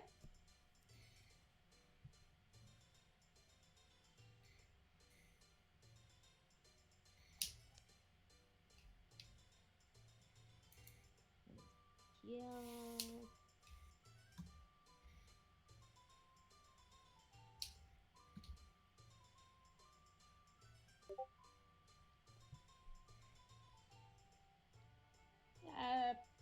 Yeah, sorry, I was checking spells. It's fine. Yeah, that's like, yeah, I'm pretty much stuck with like Sacred Flame, Guiding Bolt, and Fire Strike. Yeah, gotta say, I didn't realize how unfair this would be for you. Well, that's what happens when you build your entire repertoire around healing. Yeah. It's like, oh, the plight of the cleric. Heal the targets. Heal the targets! Like, you just end up feeling bad and, cast Mending on one of them. It's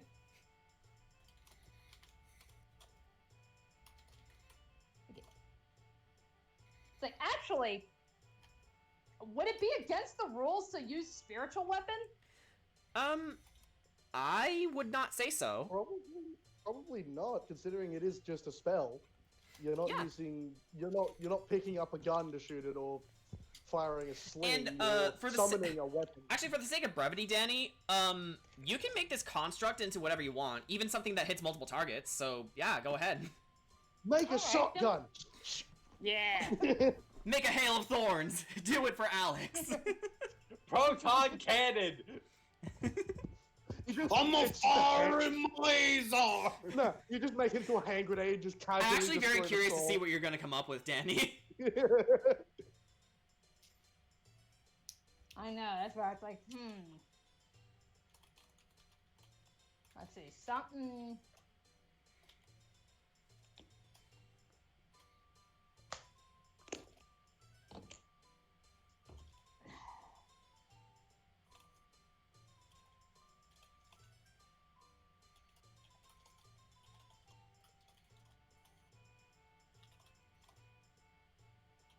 That's what I'm trying to.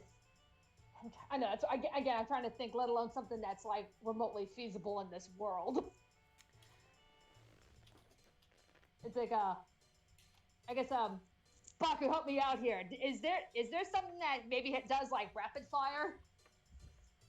You're looking at an Uzi. No, considering we're more of a medieval more fantasy-ish setting, you don't really have much, but the guns in this world do fire 3 shots before needing to be reloaded. All right. Okay, I guess I can You try that. could, if I may. Yeah. I was kind of joking about the laser. Hear me out. You've seen Baku's turret. You could do a version of that fires a bigger laser that hits more than one target. Okay. Like again, you can be creative, and you don't have to stick to the way that works. You could make a scythe that goes over the whole thing. You could do that. You could also make an Ora rush if you really wanted to. There's no limits to what you can do with spiritual You weapon. could your spiritual weapon could be a stand. Yeah, exactly. That's what I Danny- cited. Danny, I think it is time for the yadi yadi yadi yadi. Jorno's theme starts playing. Has Cass been a stand user the Actually, entire time? if I get Jorno's theme to play, would I get VOD muted? Well, technically, she does. Well, technically, like Lele, she does have Guardian of Faith. That's practically a stand. Oh. Oh, you could cast She- Guardian of Faith on them. And because You they're know- all within range, they'd all be destroyed. Okay, you know what? Okay, you know what? Let's go. Yeah, Do it. Okay, hang on, let me get it. Google Chrome won't open, hang on. There we go. Stop being so slow! Okay. Well. It's wigging out, okay. Jorno theme. I really hope I don't get VOD muted for this. Wouldn't think so. Sorry. I mean, I know some anime soundtracks are a little... Oh. Ooh. Okay. Here we Alright. go. Just for flavor, how do you want to do this? Okay, I guess, yes, I guess I'll summon the Guardian of Faith, and, yeah, I guess we'll just go with the, typical stand rush. Okay. I guess for flavor, I'll act as your Yeah. guardian of faith. So, Okay.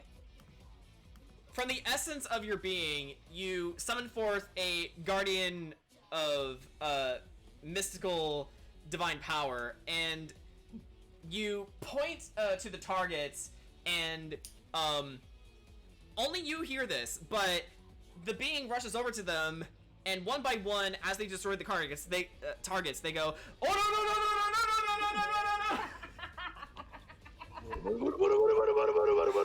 Oh no no no no No. Okay, so no, Jordan. Here's the thing. This is the stand we were talking about. It can't be an order dodge. It's Perfect. Yeah. Artie! Yep. And all those targets are taken out. Yeah, you actually knocked out 30 targets because of it. It would destroy all of them because Guardian of Faith. Not only that, you destroy the entire, well, stand in the process. The stand! I knew it. Only a stand can hurt another stand. Pass, what's his stand name? Suffice it to say, the crowd went insane, as did the clerk. Actually, the clerk did a couple laps, trying to process the entire thing, and, eventually he, ended up coming up to you, offering you his hand, and says, "Congratulations, miss! You have outdone yourself and those fine gentlemen over there!" Congratulations, you put me out of a job. Fuck. You did put me out of a job, but that was a spectacular sight. I'll be sure to try harder next year. And he hands you 300 gold. Oh. Well, next year I think she might have a bit more competition.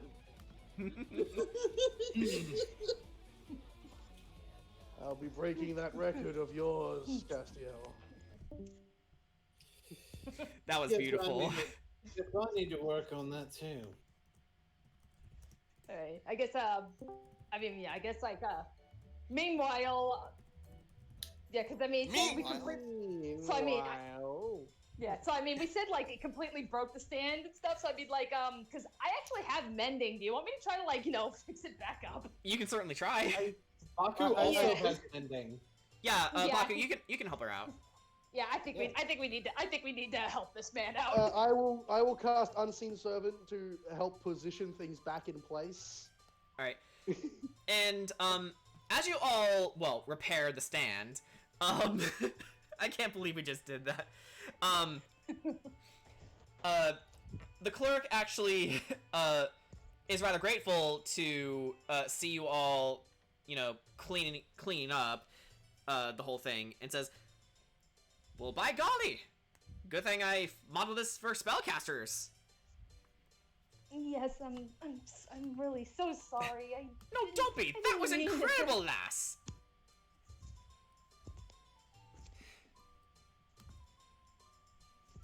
Just Listen, promise... Yeah?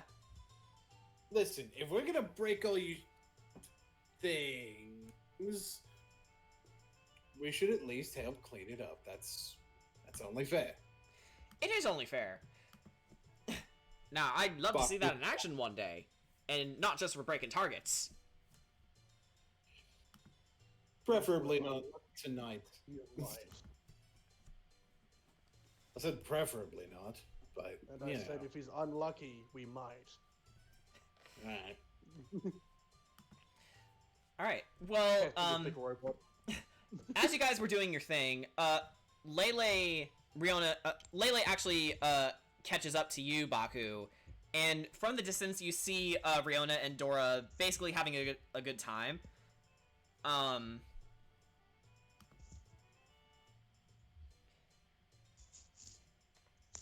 And, yeah.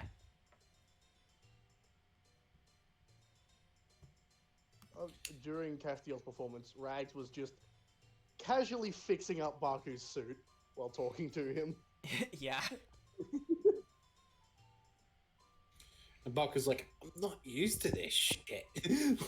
Baku's like, I'm still getting used to all of this. It's not even that it doesn't feel like me. Part of me that I didn't really know was in me. Simon should surely enjoy seeing you in this. It's quite a good look on you, friend.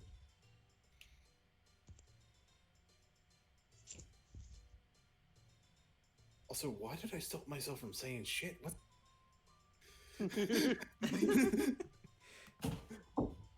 Perhaps some of his polite mannerisms are wearing off on you.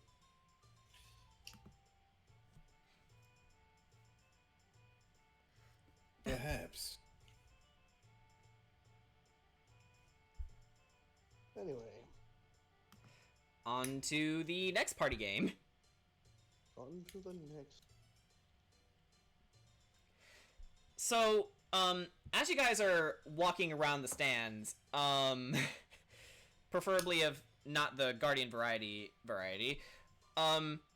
you see a couple shops, offering things like, how to disguise or, disguise kits.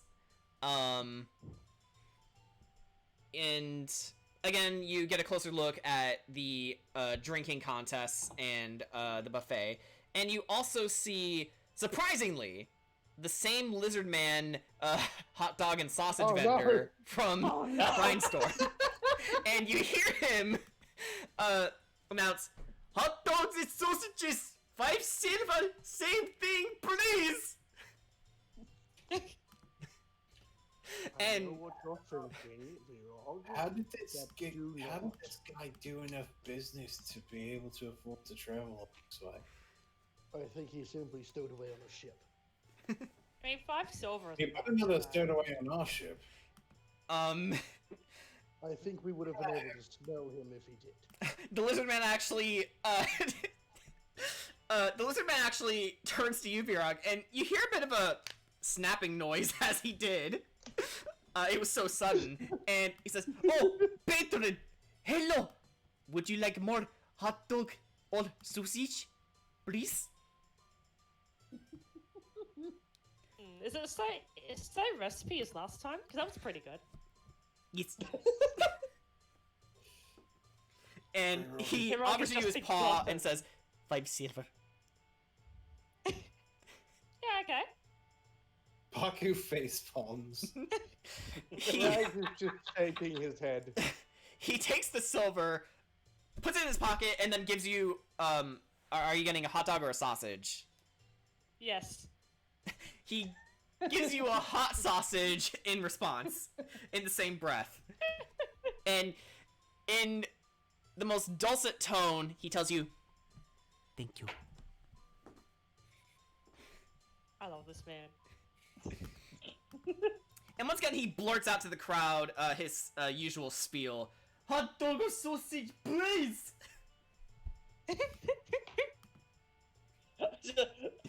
Honestly, the image that you made before of the way this guy moves, I like to imagine he's just rolling his cart around while walking around like one of those dinosaurs. Dude. Exactly, yeah.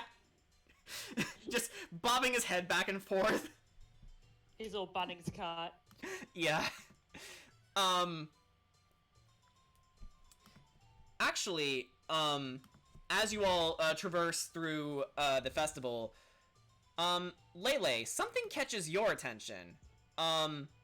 Instead of, typical party instruments, you hear, let me get the appropriate track for this. I'm assuming You hear Laylee it? is still like You hear the sounds of following behind. No. Resonating through the entire crowd. I was gonna say, I'm assuming Laylee is still hiding, like trying to hide and follow the lovebirds over here. Yeah, you actually end up, catching up to, the rest of the party. Or rather, the party minus, Riona. I mean, I know she told Baku about Mhm. how things were going, but I didn't know. Good. You good, hear good. rather, interesting, instruments coming from what appears to be a steampunkish boombox, from this particular stand. And, let's see here.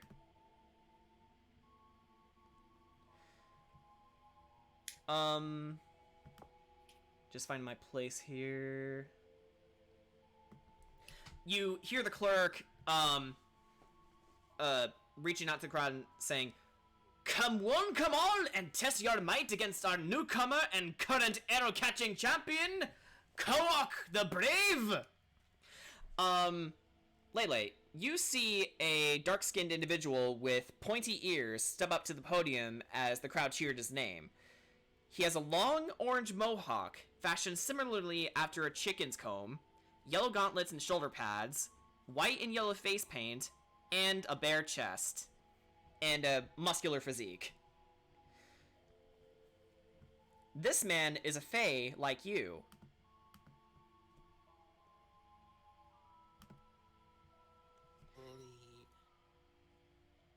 They're more than just. It absolutely just catches her off guard because, like,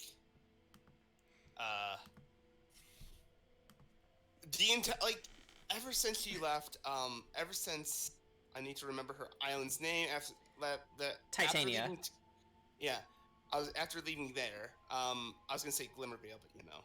Yeah, that's the town. After leaving that island, she hasn't encountered. There hasn't been any fae, just her. So. And then you see this gentleman stepping up. Just. It's like she kind of almost forgot what they looked like. It's been like months. Yeah, I'd say so. So the clerk announces once again, "Is there no one courageous enough who can stand against this warrior's lightning-fast reflexes? Is there none among you who will compete for the chaplet of defense? Any takers?" She raises her hand. Yes, you! Come on up! Alright, well, I don't think I need to say much. Close enough, Birog.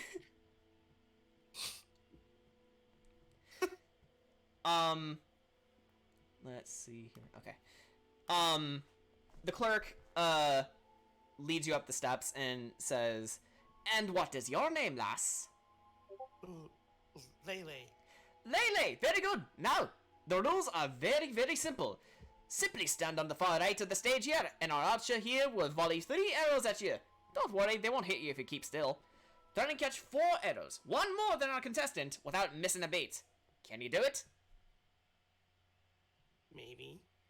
Alright. Koak, if you'd like to show our contestant how it's done. So Koak nods and assumes his position on the far right of the stage. The archer readies their bow, knocks an arrow, and lets it fly. Koak catches the first one without much trouble, then the other, and finally he catches the last arrow with his finger. The crowd gasps as it was just inches within his right eye, but he spun it around casually before dropping it. See? Easy. Do I have to make throws for everyone? We'll see. Okay. So,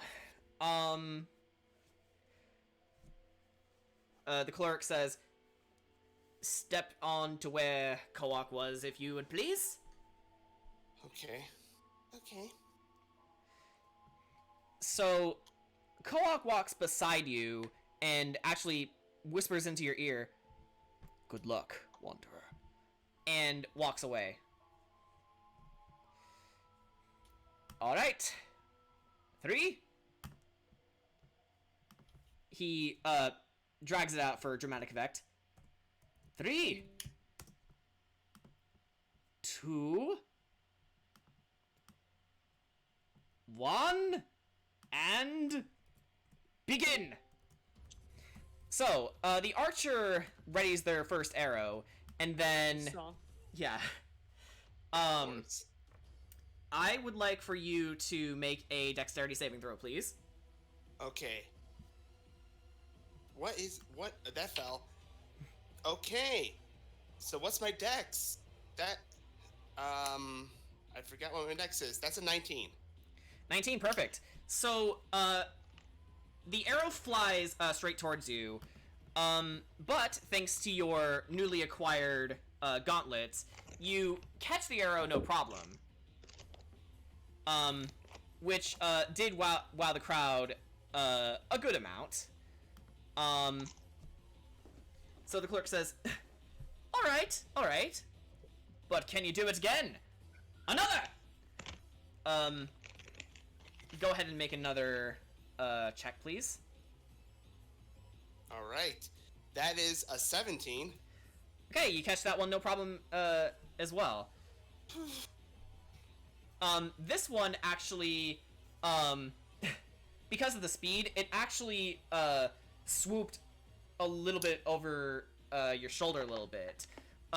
You catch it just before the blade, or rather, the arrowhead dug into your shoulder, so it was a moment of rather quick reflexes.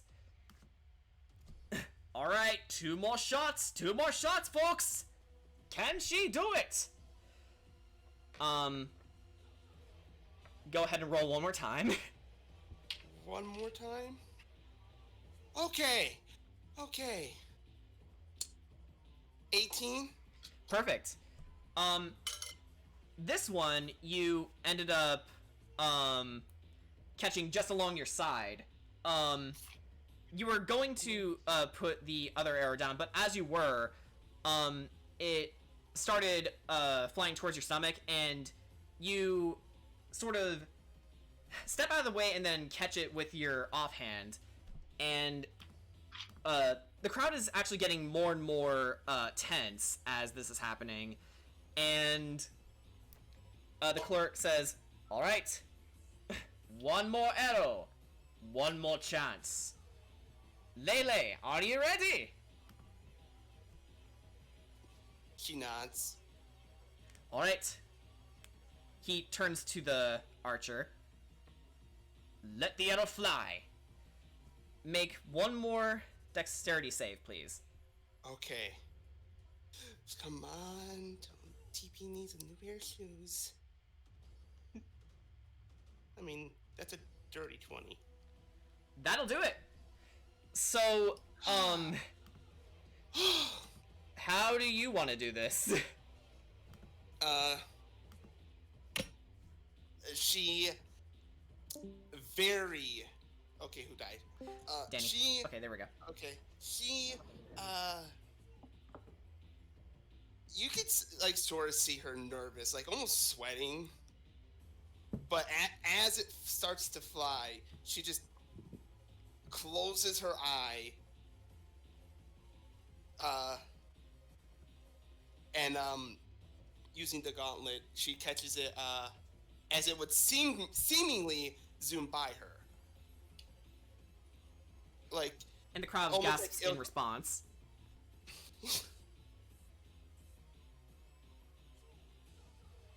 And afterwards, she takes a deep sigh of relief. And with that, the crowd goes wild, and the clerk shouts, "And with flying colors, our challenger has defeated Koak the Brave in his own game! Alright, come in and grab your prize. The Chaplet of Defense. You've earned it." Okay. And this is actually a magic item. Okay. Let's see here. Is it, in fact, unfortunately, it is not actually boots, so you didn't get your new pair of shoes. I'm sorry. Yeah, unfortunately not. But you do get this pretty nifty headwear. And while wearing this chaplet, you gain a +2 bonus to AC if you're wearing no armor and using no shield. That's what I thought it was. All right. It's gauntlets of defense, but it is on your head.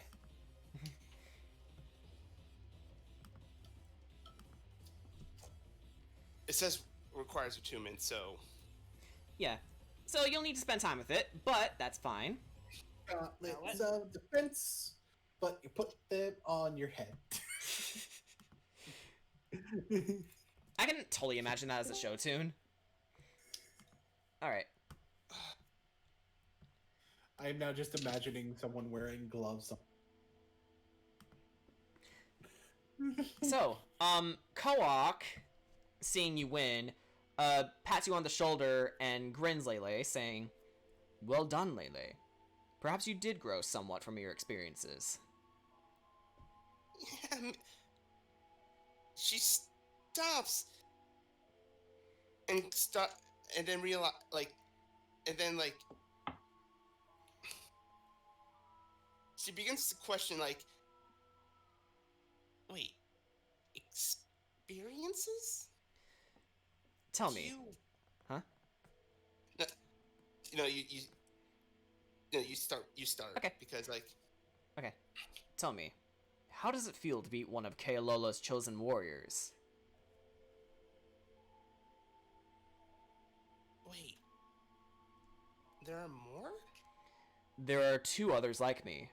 Phinia the Peerless, and Blua the Tranquil. Together we are the Tapu Trinity.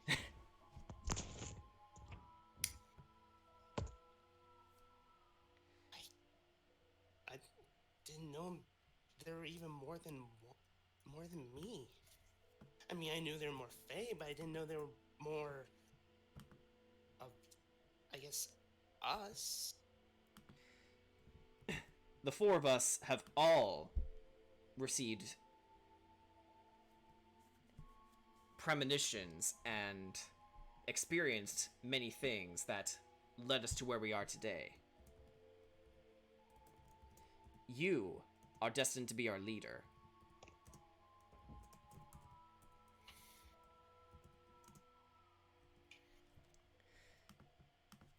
Her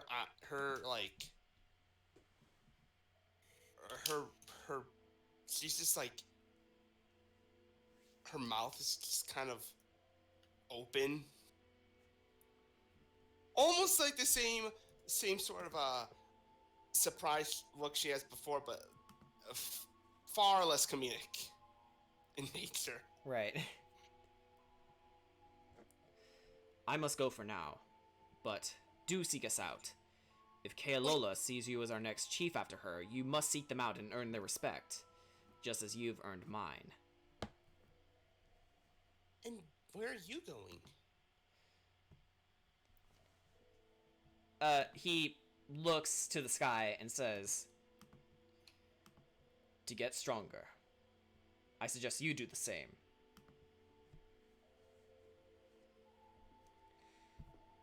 And he walks away.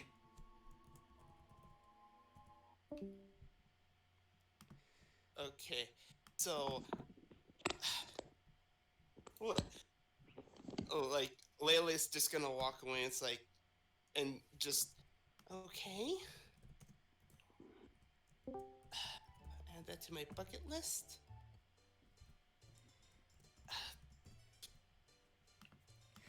All right. She just kind of thinking about what to do until realize, oh yeah, I need to find Riona. What the heck was that all about? Okay, so Why did I not say hell then? suit, isn't it? I don't know. It's the suit. Rags, did you do some magic or something with the suit? What was that? Sorry, I was zoned out. I can't That would be- freaking cuss. Oh, right. You realize that when casting Disguise Self on yourself, you may have accidentally enchanted the suit you made. Uh-oh. Bollocks. Okay. Gonna have You to are an dispel artificer. that later. One hell of an enchantment. Gonna have to May- dispel that later. It's fine. It may be We're considered fine. cursed. We'll work on it. It's going to be a temporary. It's gonna be later, but Baku, when wearing a suit, cannot curse. That's amazing. Anyways, Layla it's not. still goes to answer Baku's early question. I'll tell you later. For now, I gotta go find a couple of lovebirds.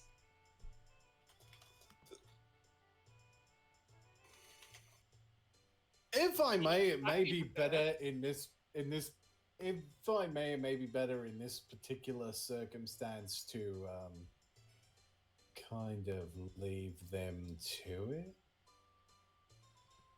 I agree with Baku here. You're going to need to. Although she is pathetic when it comes to romance, I think she has it handled. All right. So what did you win on that little contest of yours?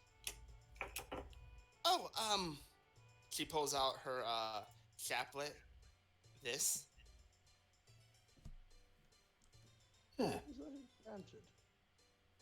I think it is. So I mean, let me grab a quick look at this. Let me grab a quick look at this if you don't. Do you? go ahead. Just give it back. You're not gonna I go to break it. cast a different spell that I have prepared. Identify, so that I know what it is and can make it.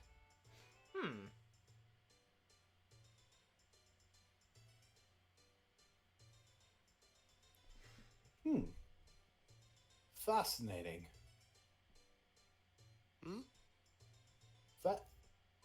This is a very interesting item you found. What about it? Well, it's very similar to those gauntlets you've got. The difference being that it's magical or emanates from your head rather than from.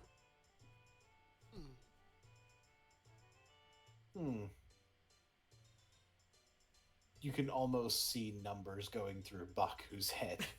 Yeah, and math equations, scaling triangles, the like. Isosceles circles.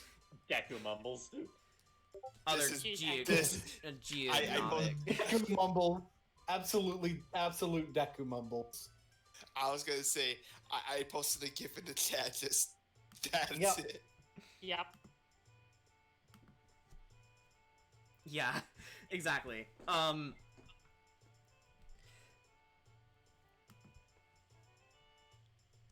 So, yeah, with that in mind, Baku, the gears in your head are definitely turning.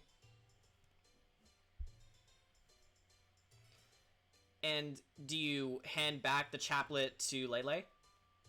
Yes, I do. Okay. I don't need to keep it. I just need to know how to make it. Okay, just for fun, Virog, roll another Constitution saving throw. Ha, yep. Now, there he is. Just do, what's my modifier? Oh, that's a dirty 20. Alright, that hot sausage was actually quite good this time. It didn't leave you feeling sick, and it actually seemed perfectly cooked this time. Because it is learning. Thank you!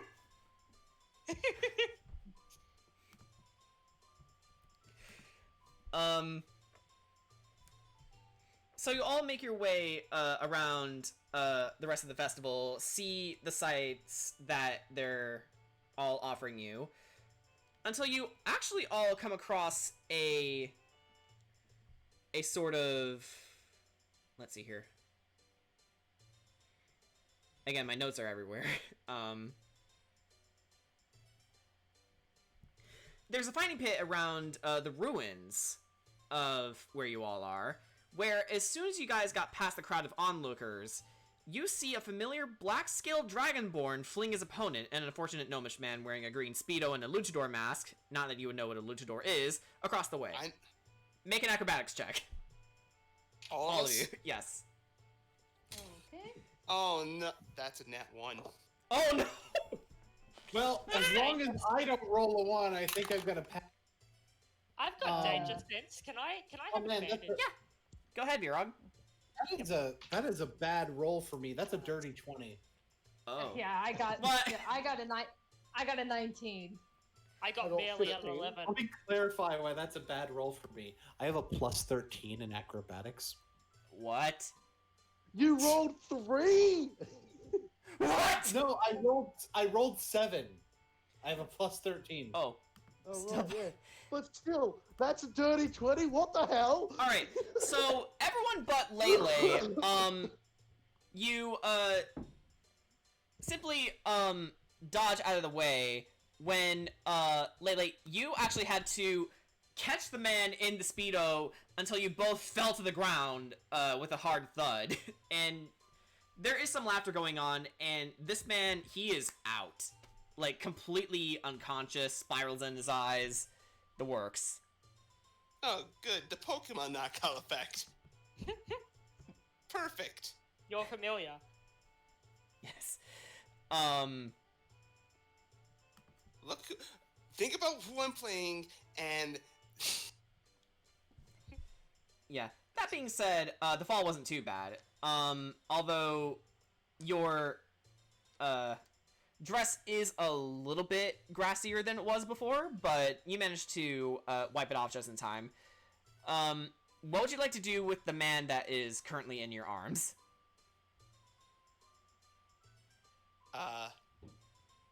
I'm not entirely sure. I'm gonna, Layla's just gonna yell out for her partners, just her teammates to help pick Her him up. friends.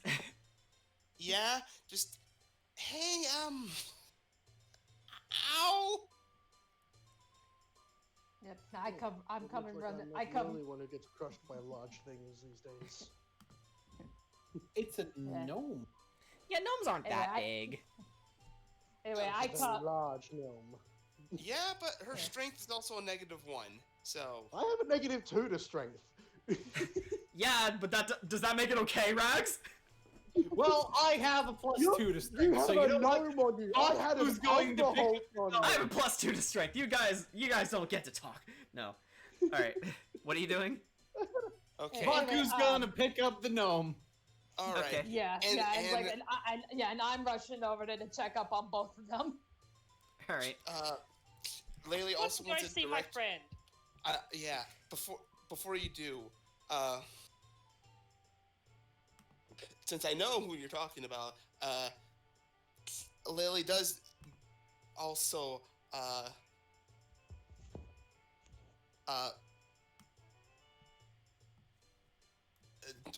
go to Virok and whisper in his ear. If anything happens, just let me know. She was planning on using Bless again, but isn't sure if, they're gonna get another fight. Actually, I just remembered, you guys all still have inspiration. Yep. Sure do. So I think That Virog's one- good. Yeah, well, Unless You you'd know. like to take the bless. Probably good. Alright.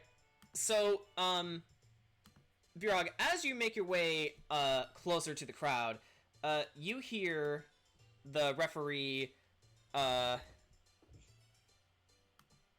you actually see a referee, a gnomish woman. She gets on a stool to stand up on to lift the Dragonborn's arm as she shouts, "And with that, ladies and gentlemen, was challenger number 11! Baron wins again! Can no one stop this madman? Who among you is brave enough, strong enough, and sober enough to land a punch on this snout?" And I imagine it starts with brave enough, strong enough, and Baku's chest pops up with, and sober enough. And he's exactly, yeah. brave enough. Someone else has to puff up and just let go of all the air. Strong enough. Brave enough. Yeah. Wait, so you're not brave enough? Stupid Brave enough, Rags. Brave enough. Rags will say yes to being brave enough to fight somebody, Yeah. but as soon as it's strong enough, well, No. Yeah, well, Okay, Lele. that might be a problem. Lele sides with brave enough. Rad sides with strong enough. Baku's size is sober enough. Yeah. And upon hearing your voice, Virog, Baron spots you and points to you. Virog! I've been waiting for you, mate. Come on down here. Before you do, he threw, she does, Lele pats Virog on the back. He threw a goblin at me and kicked his butt. And with that, he cast Wow. Bless. Wow.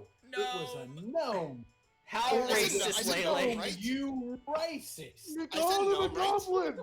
I meant gnome.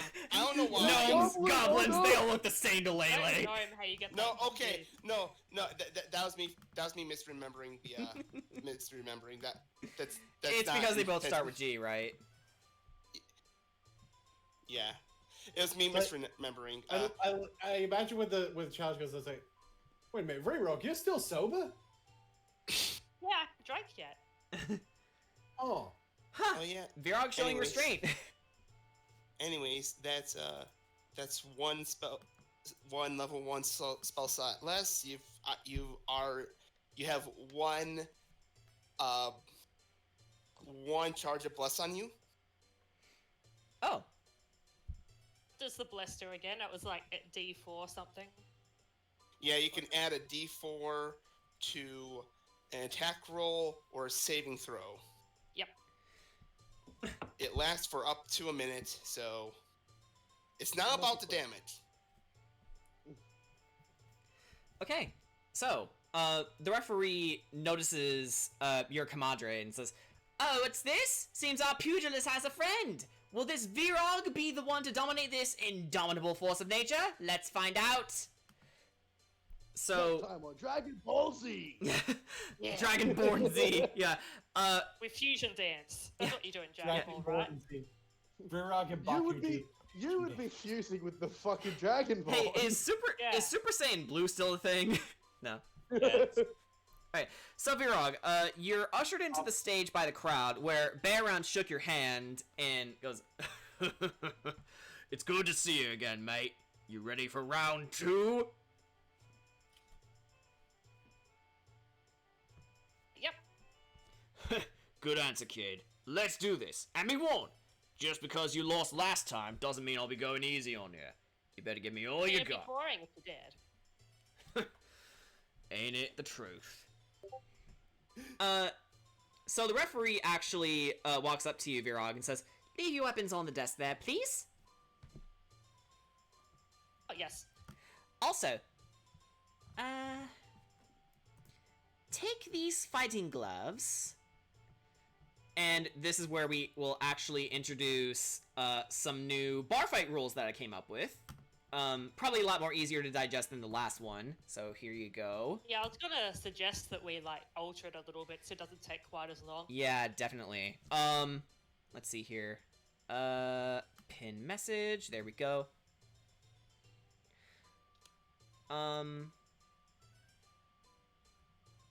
Okay, actually, just to make this even more streamlined, everyone has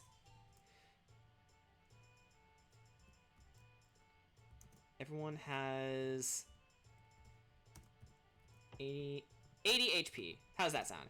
Yep. Sounds good. There we go. Now, just a question. I've got Tavern Brawler, so I've got proficiency of improvised weapons. Like, how does that work out? I think that means you can add your proficiency bonus to it. Okay. Alright, so I think that said. And remember, there's things around the arena you can take and use as weapons, as we just discussed. Thank you. Alright, for one night only, the victor leaves with the 500 gold and the grand prize, the belt of Hill Giant Strength. The loser, however, will not go home empty-handed. 1,000 silver will be awarded for our 12th and final challenger. Is everyone ready? And you hear some cheering and hooting. And the referee stands up on her stool again and says, "I said, is everyone ready?" The crowd gets louder and louder, totally hyped up. "Now that's more like it!" And she lifts her hand, prompting you and Baron to stand on either side of the arena, Virog. Alright, contestants ready? Yep. And Baron says, "Yes, I am. You're going down, kid." I will Nothing smile. personal. And the referee, holding her hands up still, goes, 3, 2, 1, begin! Alright then. So, I guess I should roll initiative for Baron. Maybe. He rolled a 9. So, Birog, you're definitely going first. Yep. So, if these fighting gloves, is that to my damage or to my roll? That would be to your damage roll. Yep. Just roll everything at once then. Oh, and that is 17 to hit. What, Super Saiyan Rose? I just caught that, sorry. The roll is Zay. Okay. Because it's what Goku Black had. Yeah. Okay, I'm sorry, Virag. What was that? And I'll go in for a punch, and that's 17 to hit. 17 hit. Yeah, that'll definitely hit. Roll your damage. Okay, so that was... Okay, my regular unarmed strike is 1d4 plus 3. So that's 4, and then I rolled a 6 plus... Oh, my constitution and strength. Uh-oh. Uh-oh. That is... Sorry, maths. That is 6 plus 8, so that's... Oh, God. Math. Yeah, hold on. Okay, so I got 4, and then I rolled 6, then my strength and con is 8. So, yeah, there. 18. Okay. 18 damage in total. Nice. Yeah, you slugged him pretty hard. He's still kicking, but yeah, that was definitely a really good hit. Alright, so it is Baron's turn, and he is gonna go for a punch as well. Whoop. Okay, let's see here.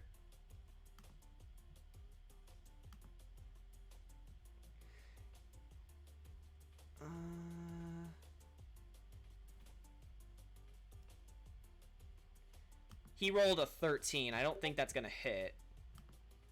AC is 17. Yeah, he misses. So, that hit actually caught him off guard. So, he went to punch you, but he, just missed you, unfortunately.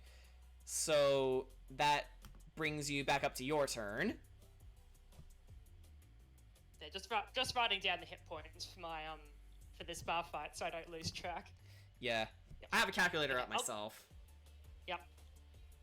Okay, I'll go in for another punch. Okay. That's 15 to hit. That's exactly his armor class. Go ahead and roll damage again. Okay, so... Okay, this time it would be... Oh god,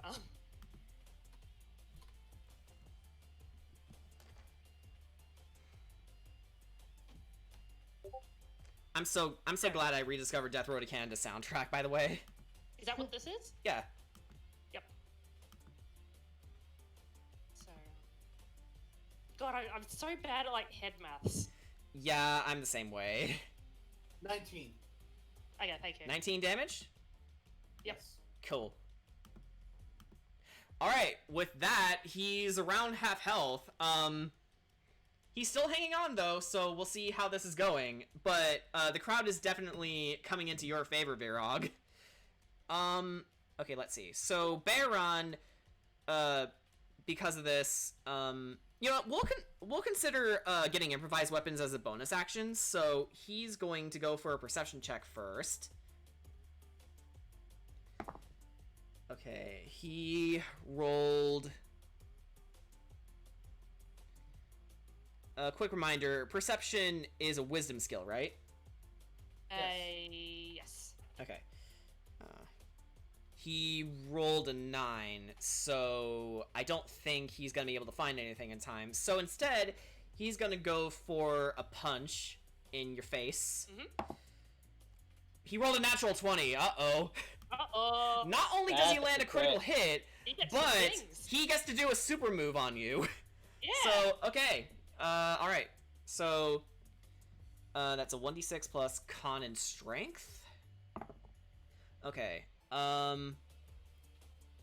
You can just hear Bob from Tekken somewhere in the back going, "Speed, earn, wait." Okay, so he rolled 8 damage to start with, so 8 times 2 is 16? Yes. He is gonna do a super move on you, which adds...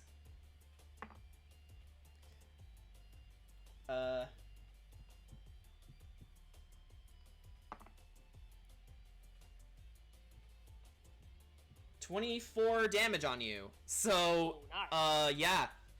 He slugged you pretty good.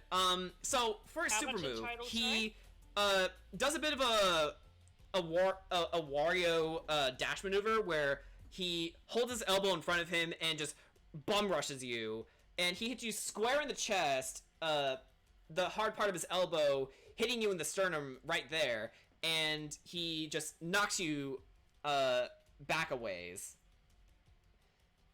Damage was that in total? Sorry. 24 damage. Yep, thank you.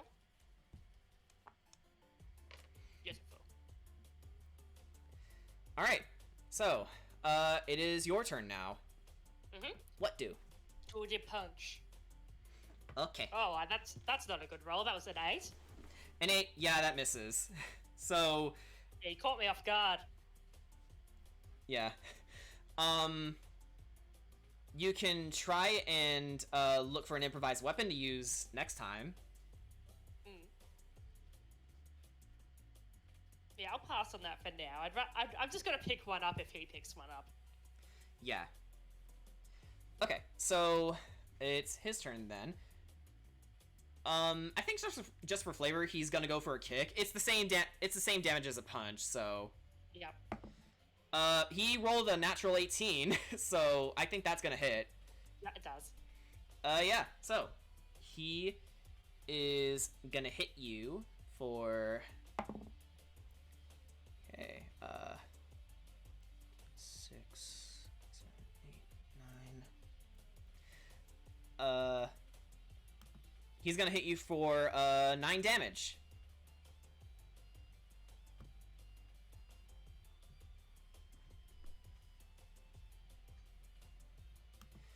And I think that's gonna be his turn. Actually, wait. He's gonna try and look for an improvised weapon to potentially deal more damage next time. He rolled an 18 again, so, okay. He spots someone in the crowd offering him a pipe, which he takes, so that means the next time he hits you, he gets to add 1d8 bludgeoning to it. Well, seeing as he's like got an improvised weapon, I'll have a look around the crowd and look for one too. Okay.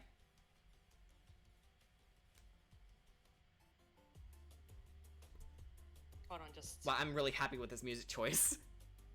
No, that's 13, so I don't think that makes it. Yeah, doesn't make it. Yeah, unfortunately, no. Well, I can still give him the punch. Alright. But where? Okay, that's 15. 15 to hit? Yep. Yeah, perfect. Go and roll your damage. Okay, so.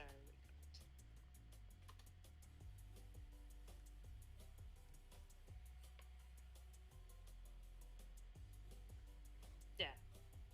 Okay, oh, that'd be 18 again. 18 damage again, Just alright. after I typed that, I was like, oh, that's actually a really easy one, even for me. Yeah, he's looking a bit bloody.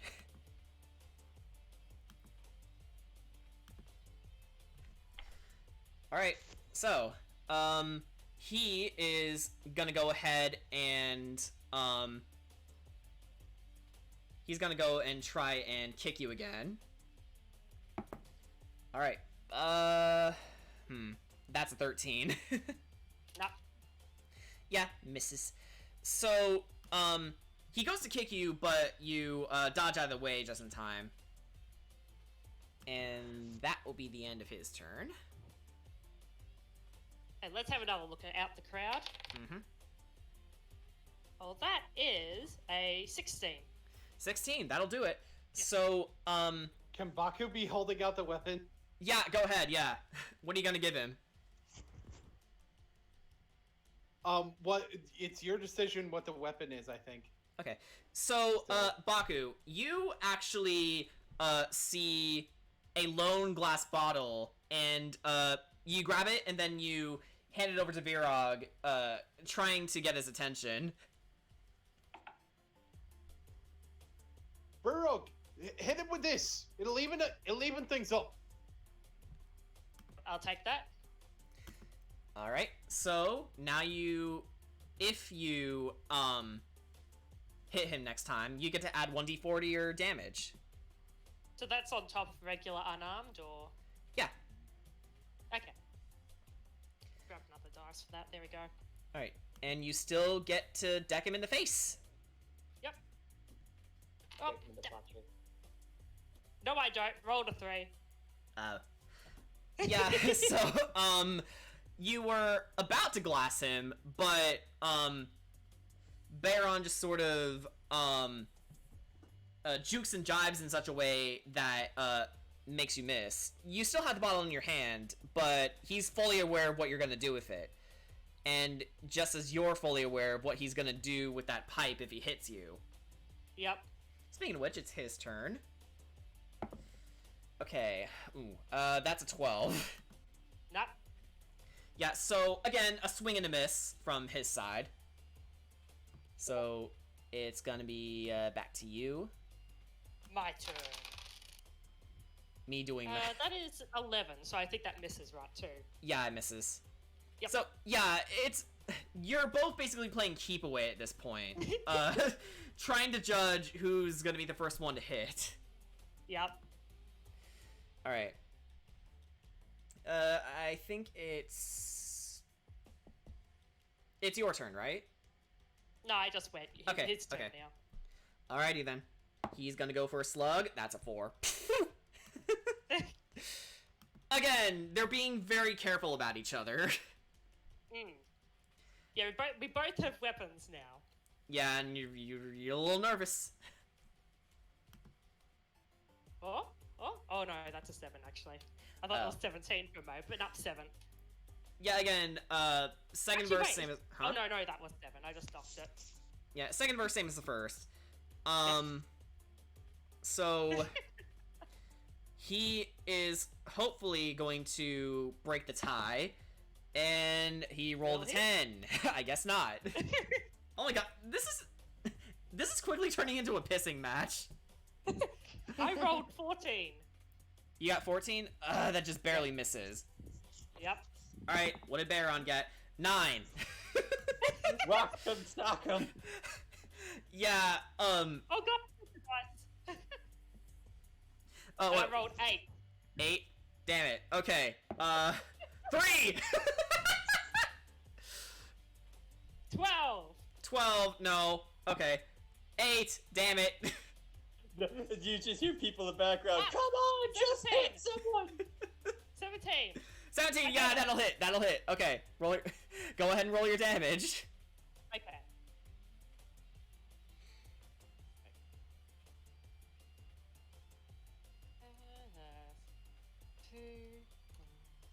I would imagine at that point Baku finally breaks his like noble politeness for a second. It's like, Free Roll, just get off your ass and fucking hit him already.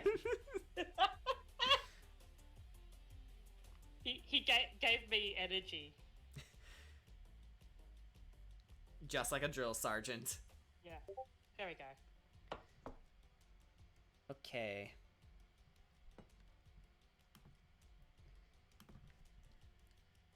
Seven. plus 2 plus 4 plus 8. That would be 21 damage. He is living on the edge right now. He has 4 HP left. Oh, This is turning out much different from the last fight. Yeah, Virog is actually getting the upper hand, but, Yeah, now all V-Rock has to do is fucking hit it! alright, so... Oh, he rolled a natural 19! oh. Yeah, That hits. finally landed the hit now. Okay, and his damage roll will be 6 plus... Let's see here. 7, 8, 9, 10, 11, 12, 13. And his D8, which is... Hang on, what did I say? Oh, I got it. Math is the bane of our existence, guys. Okay,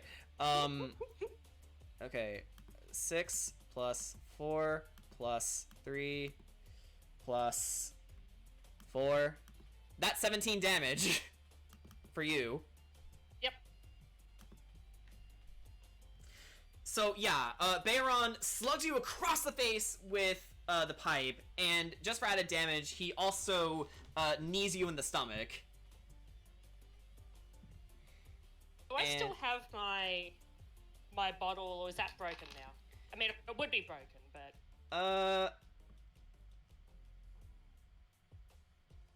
Yeah, I believe you added it to your damage roll. yeah, but I just mean because it's been used now. Yeah, at this point, it's busted. Baku, Actually, that was an Not unwritten really. roll I probably should have written down. Baku is gonna refill that with booze. Oh, cut his poor beak. Yeah. These items will will break after a single use. Okay. I believe it's your turn again? Yep. Alright. I won. Oh my god, what? Okay, so you go for another hit, but you somehow trip over yourself a little bit, and you try to catch yourself back on balance, which was easy enough, but some of the crowd members actually started laughing at you. Fine. I live to make people happy. Yeah. Alright, so he is gonna go for a sluggish slug. Oh, unless you'd like to look around for another item. Oh, no, I'm good. Actually, Hmm? I might just still look for one to defend myself, Okay. like as a blocking thing. Okay, go ahead. No, I won't. Actually, wait. With modifiers. No, I won't.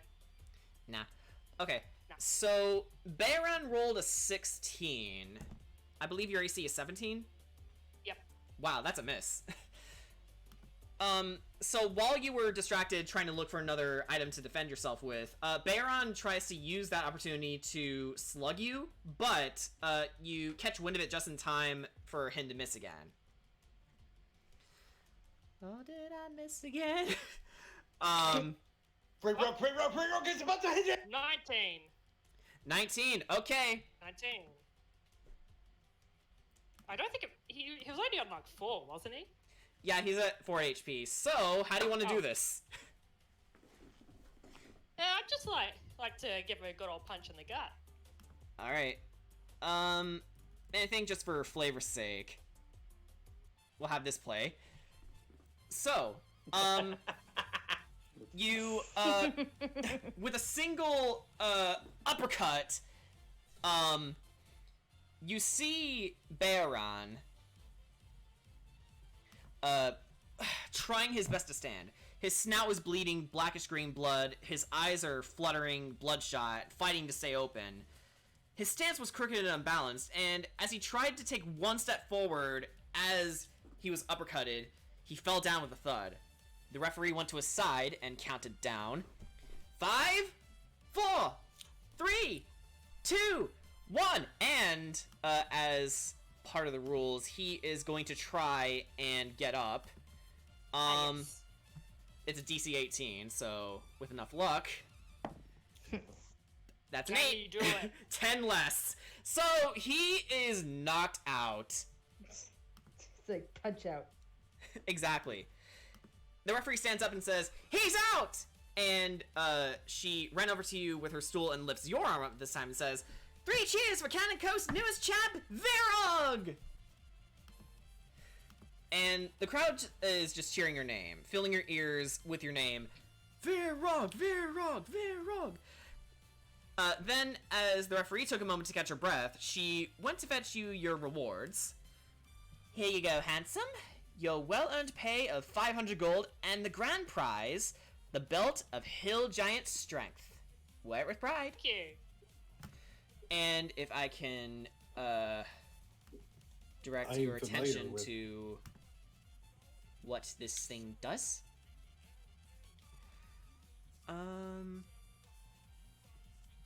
Yeah, let me get the exact ruling for this thing. Because the Belt of Hill Giant Strength actually boosts your strength score up to 21. Oh, Yeah, and it sets your strength score to 21 unless your strength score would otherwise be higher than it. Exactly. Wait, that's The not thing right. is, in the long term, Virog is actually going to be better off using his own strength score. But for now, but for now it's good. yeah. But for now, and besides, he can There we go. always Almost lost the unattune page from it there. and give it to one of his party members that doesn't have as much strength. Wink, wink, nudge, nudge. Throw it on the robot. Actually, yeah, throw it on the robot. We're not doing that. We're not doing that. 21. We're not giving magic items to allies. Aw. I've been a very generous DM to you guys so far, but that's the one thing I won't let slide. Yeah, that's fair. Magic items should be reserved for you guys. No, when we said the robot, we were talking about We were Rags. talking about Rags.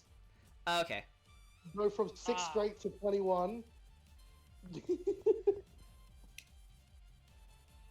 Now, I would like to make There we sure go. that help my Dragonborn friend up.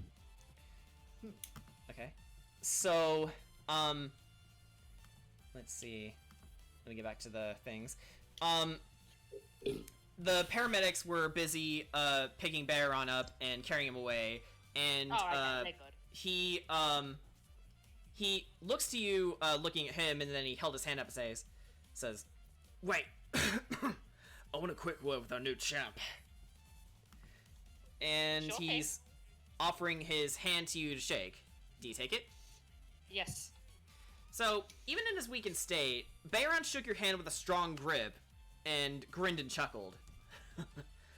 "Not bad, kid. Not bad at all. Next year's festival, I want another shot. I trust you'll deliver." Do. "Someone as good as you deserves a good title. How's Virog the Slayer sound?" Yeah, that sounds fun. "Well, Slayer, see you on the other side." Yeah, have a great day. "It's not, but Make sure you get. thanks." Oh, tomorrow will be good too. And that will be the end of that.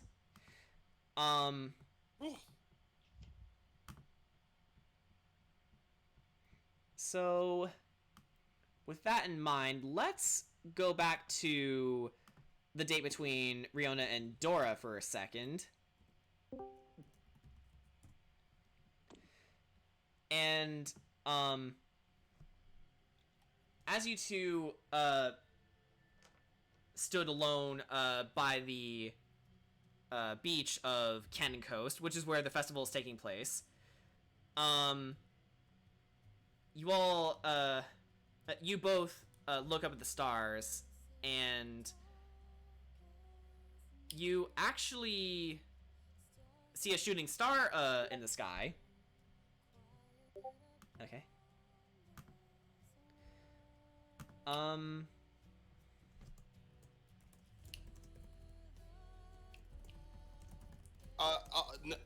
Question: Huh? Do any other do any of us also see it?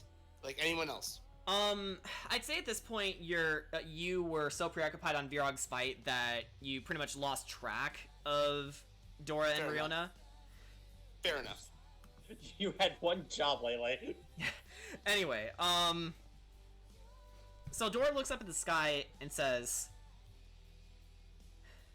Riona, tonight's been so amazing. I can agree.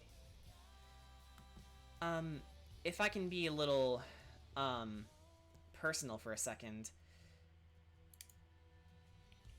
Have you ever felt like your life wasn't your own? Like you're living in some other reality other than your own? Now that you mention, before I took up my training, I felt exactly that way. It's the strangest thing, isn't it? Like, my mother and I are the same as ever, and as is our upbringing, but there's considerable gaps in both of our memories.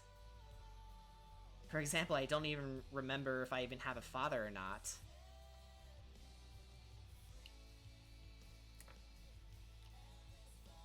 And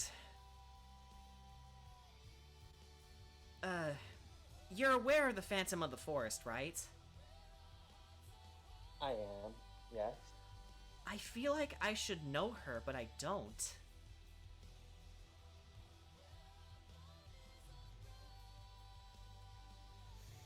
Isn't that weird? It seems that way.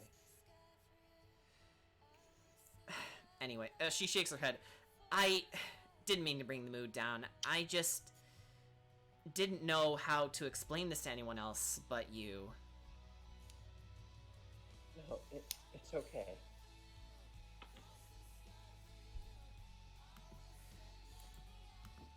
And she actually gets face to face to you, Riona, and she holds your hands. Do you take them? Yes. She looks at you and says, Riona, I want to... And then you see fireworks.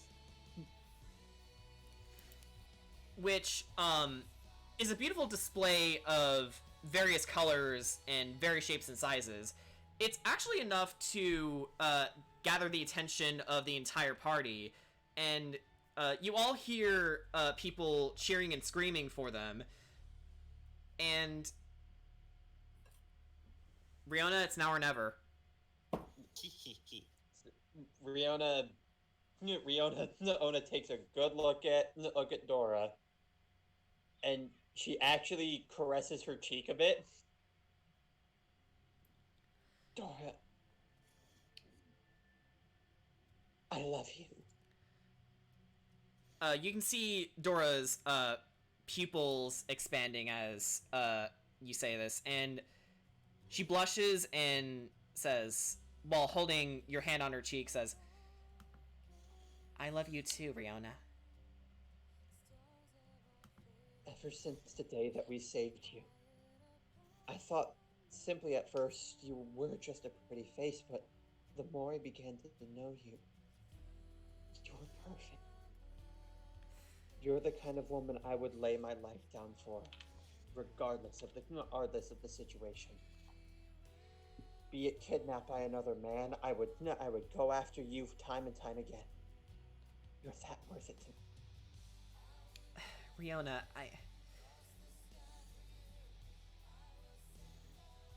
I would pray to Melva every day if it meant for your safety.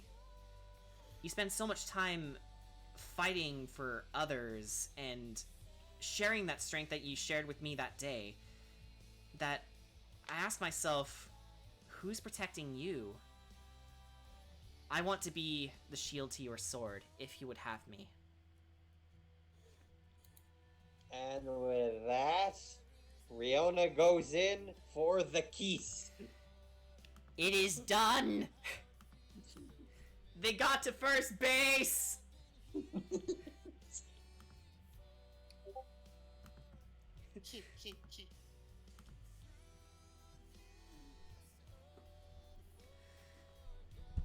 And, as the night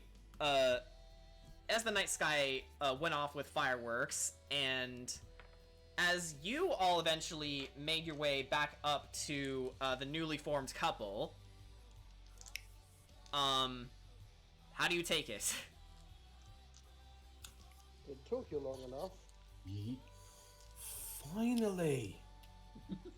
Now I'm not the only gay one around here. Oh, hello. What? Did you enjoy your days? Riona's face, Dora's face is so blushy. Sorry, they're so perfect for each other, I'm getting their names mixed up. Yeah. When do they yeah, we make did. babies? That's good. I don't think that's physically possible for us.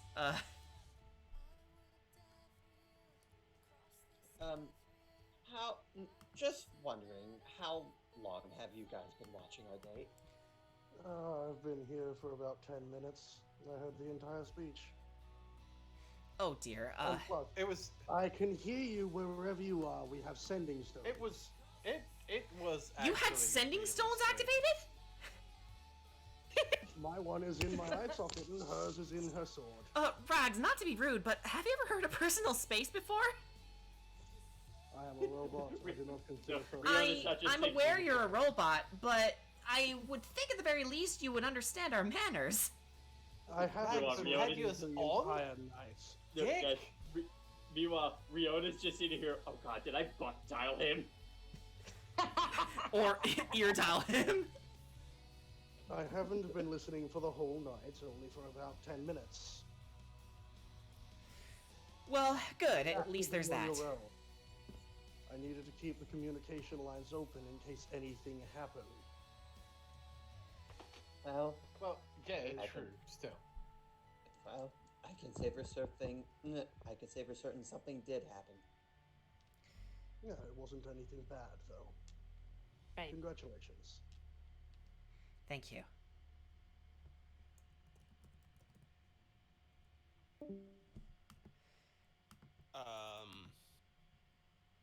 Or you could Baku Lele gives her sighs a and it's like, thumbs up. finally. Oh, what was that? Lele just sighs like, finally. Oh, Lele, hello. Yeah. Hi. Dora actually, counts out the individuals that are here right now, and they go, wait, if you're all here, where's Castiel? Is Castiel not Um, here with us? I thought I was with you guys. Oh, there you are. Sorry, you were obscured by Virog. Skills behind me. Were you all listening to this? I was the only one listening.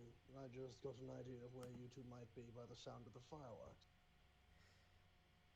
By the way, you're welcome for that one. Thank you.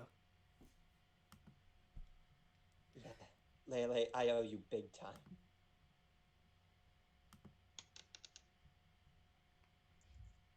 Now, Yeah, we'll discuss it later. And speaking of later, I think that's where we'll end the session. Yeah.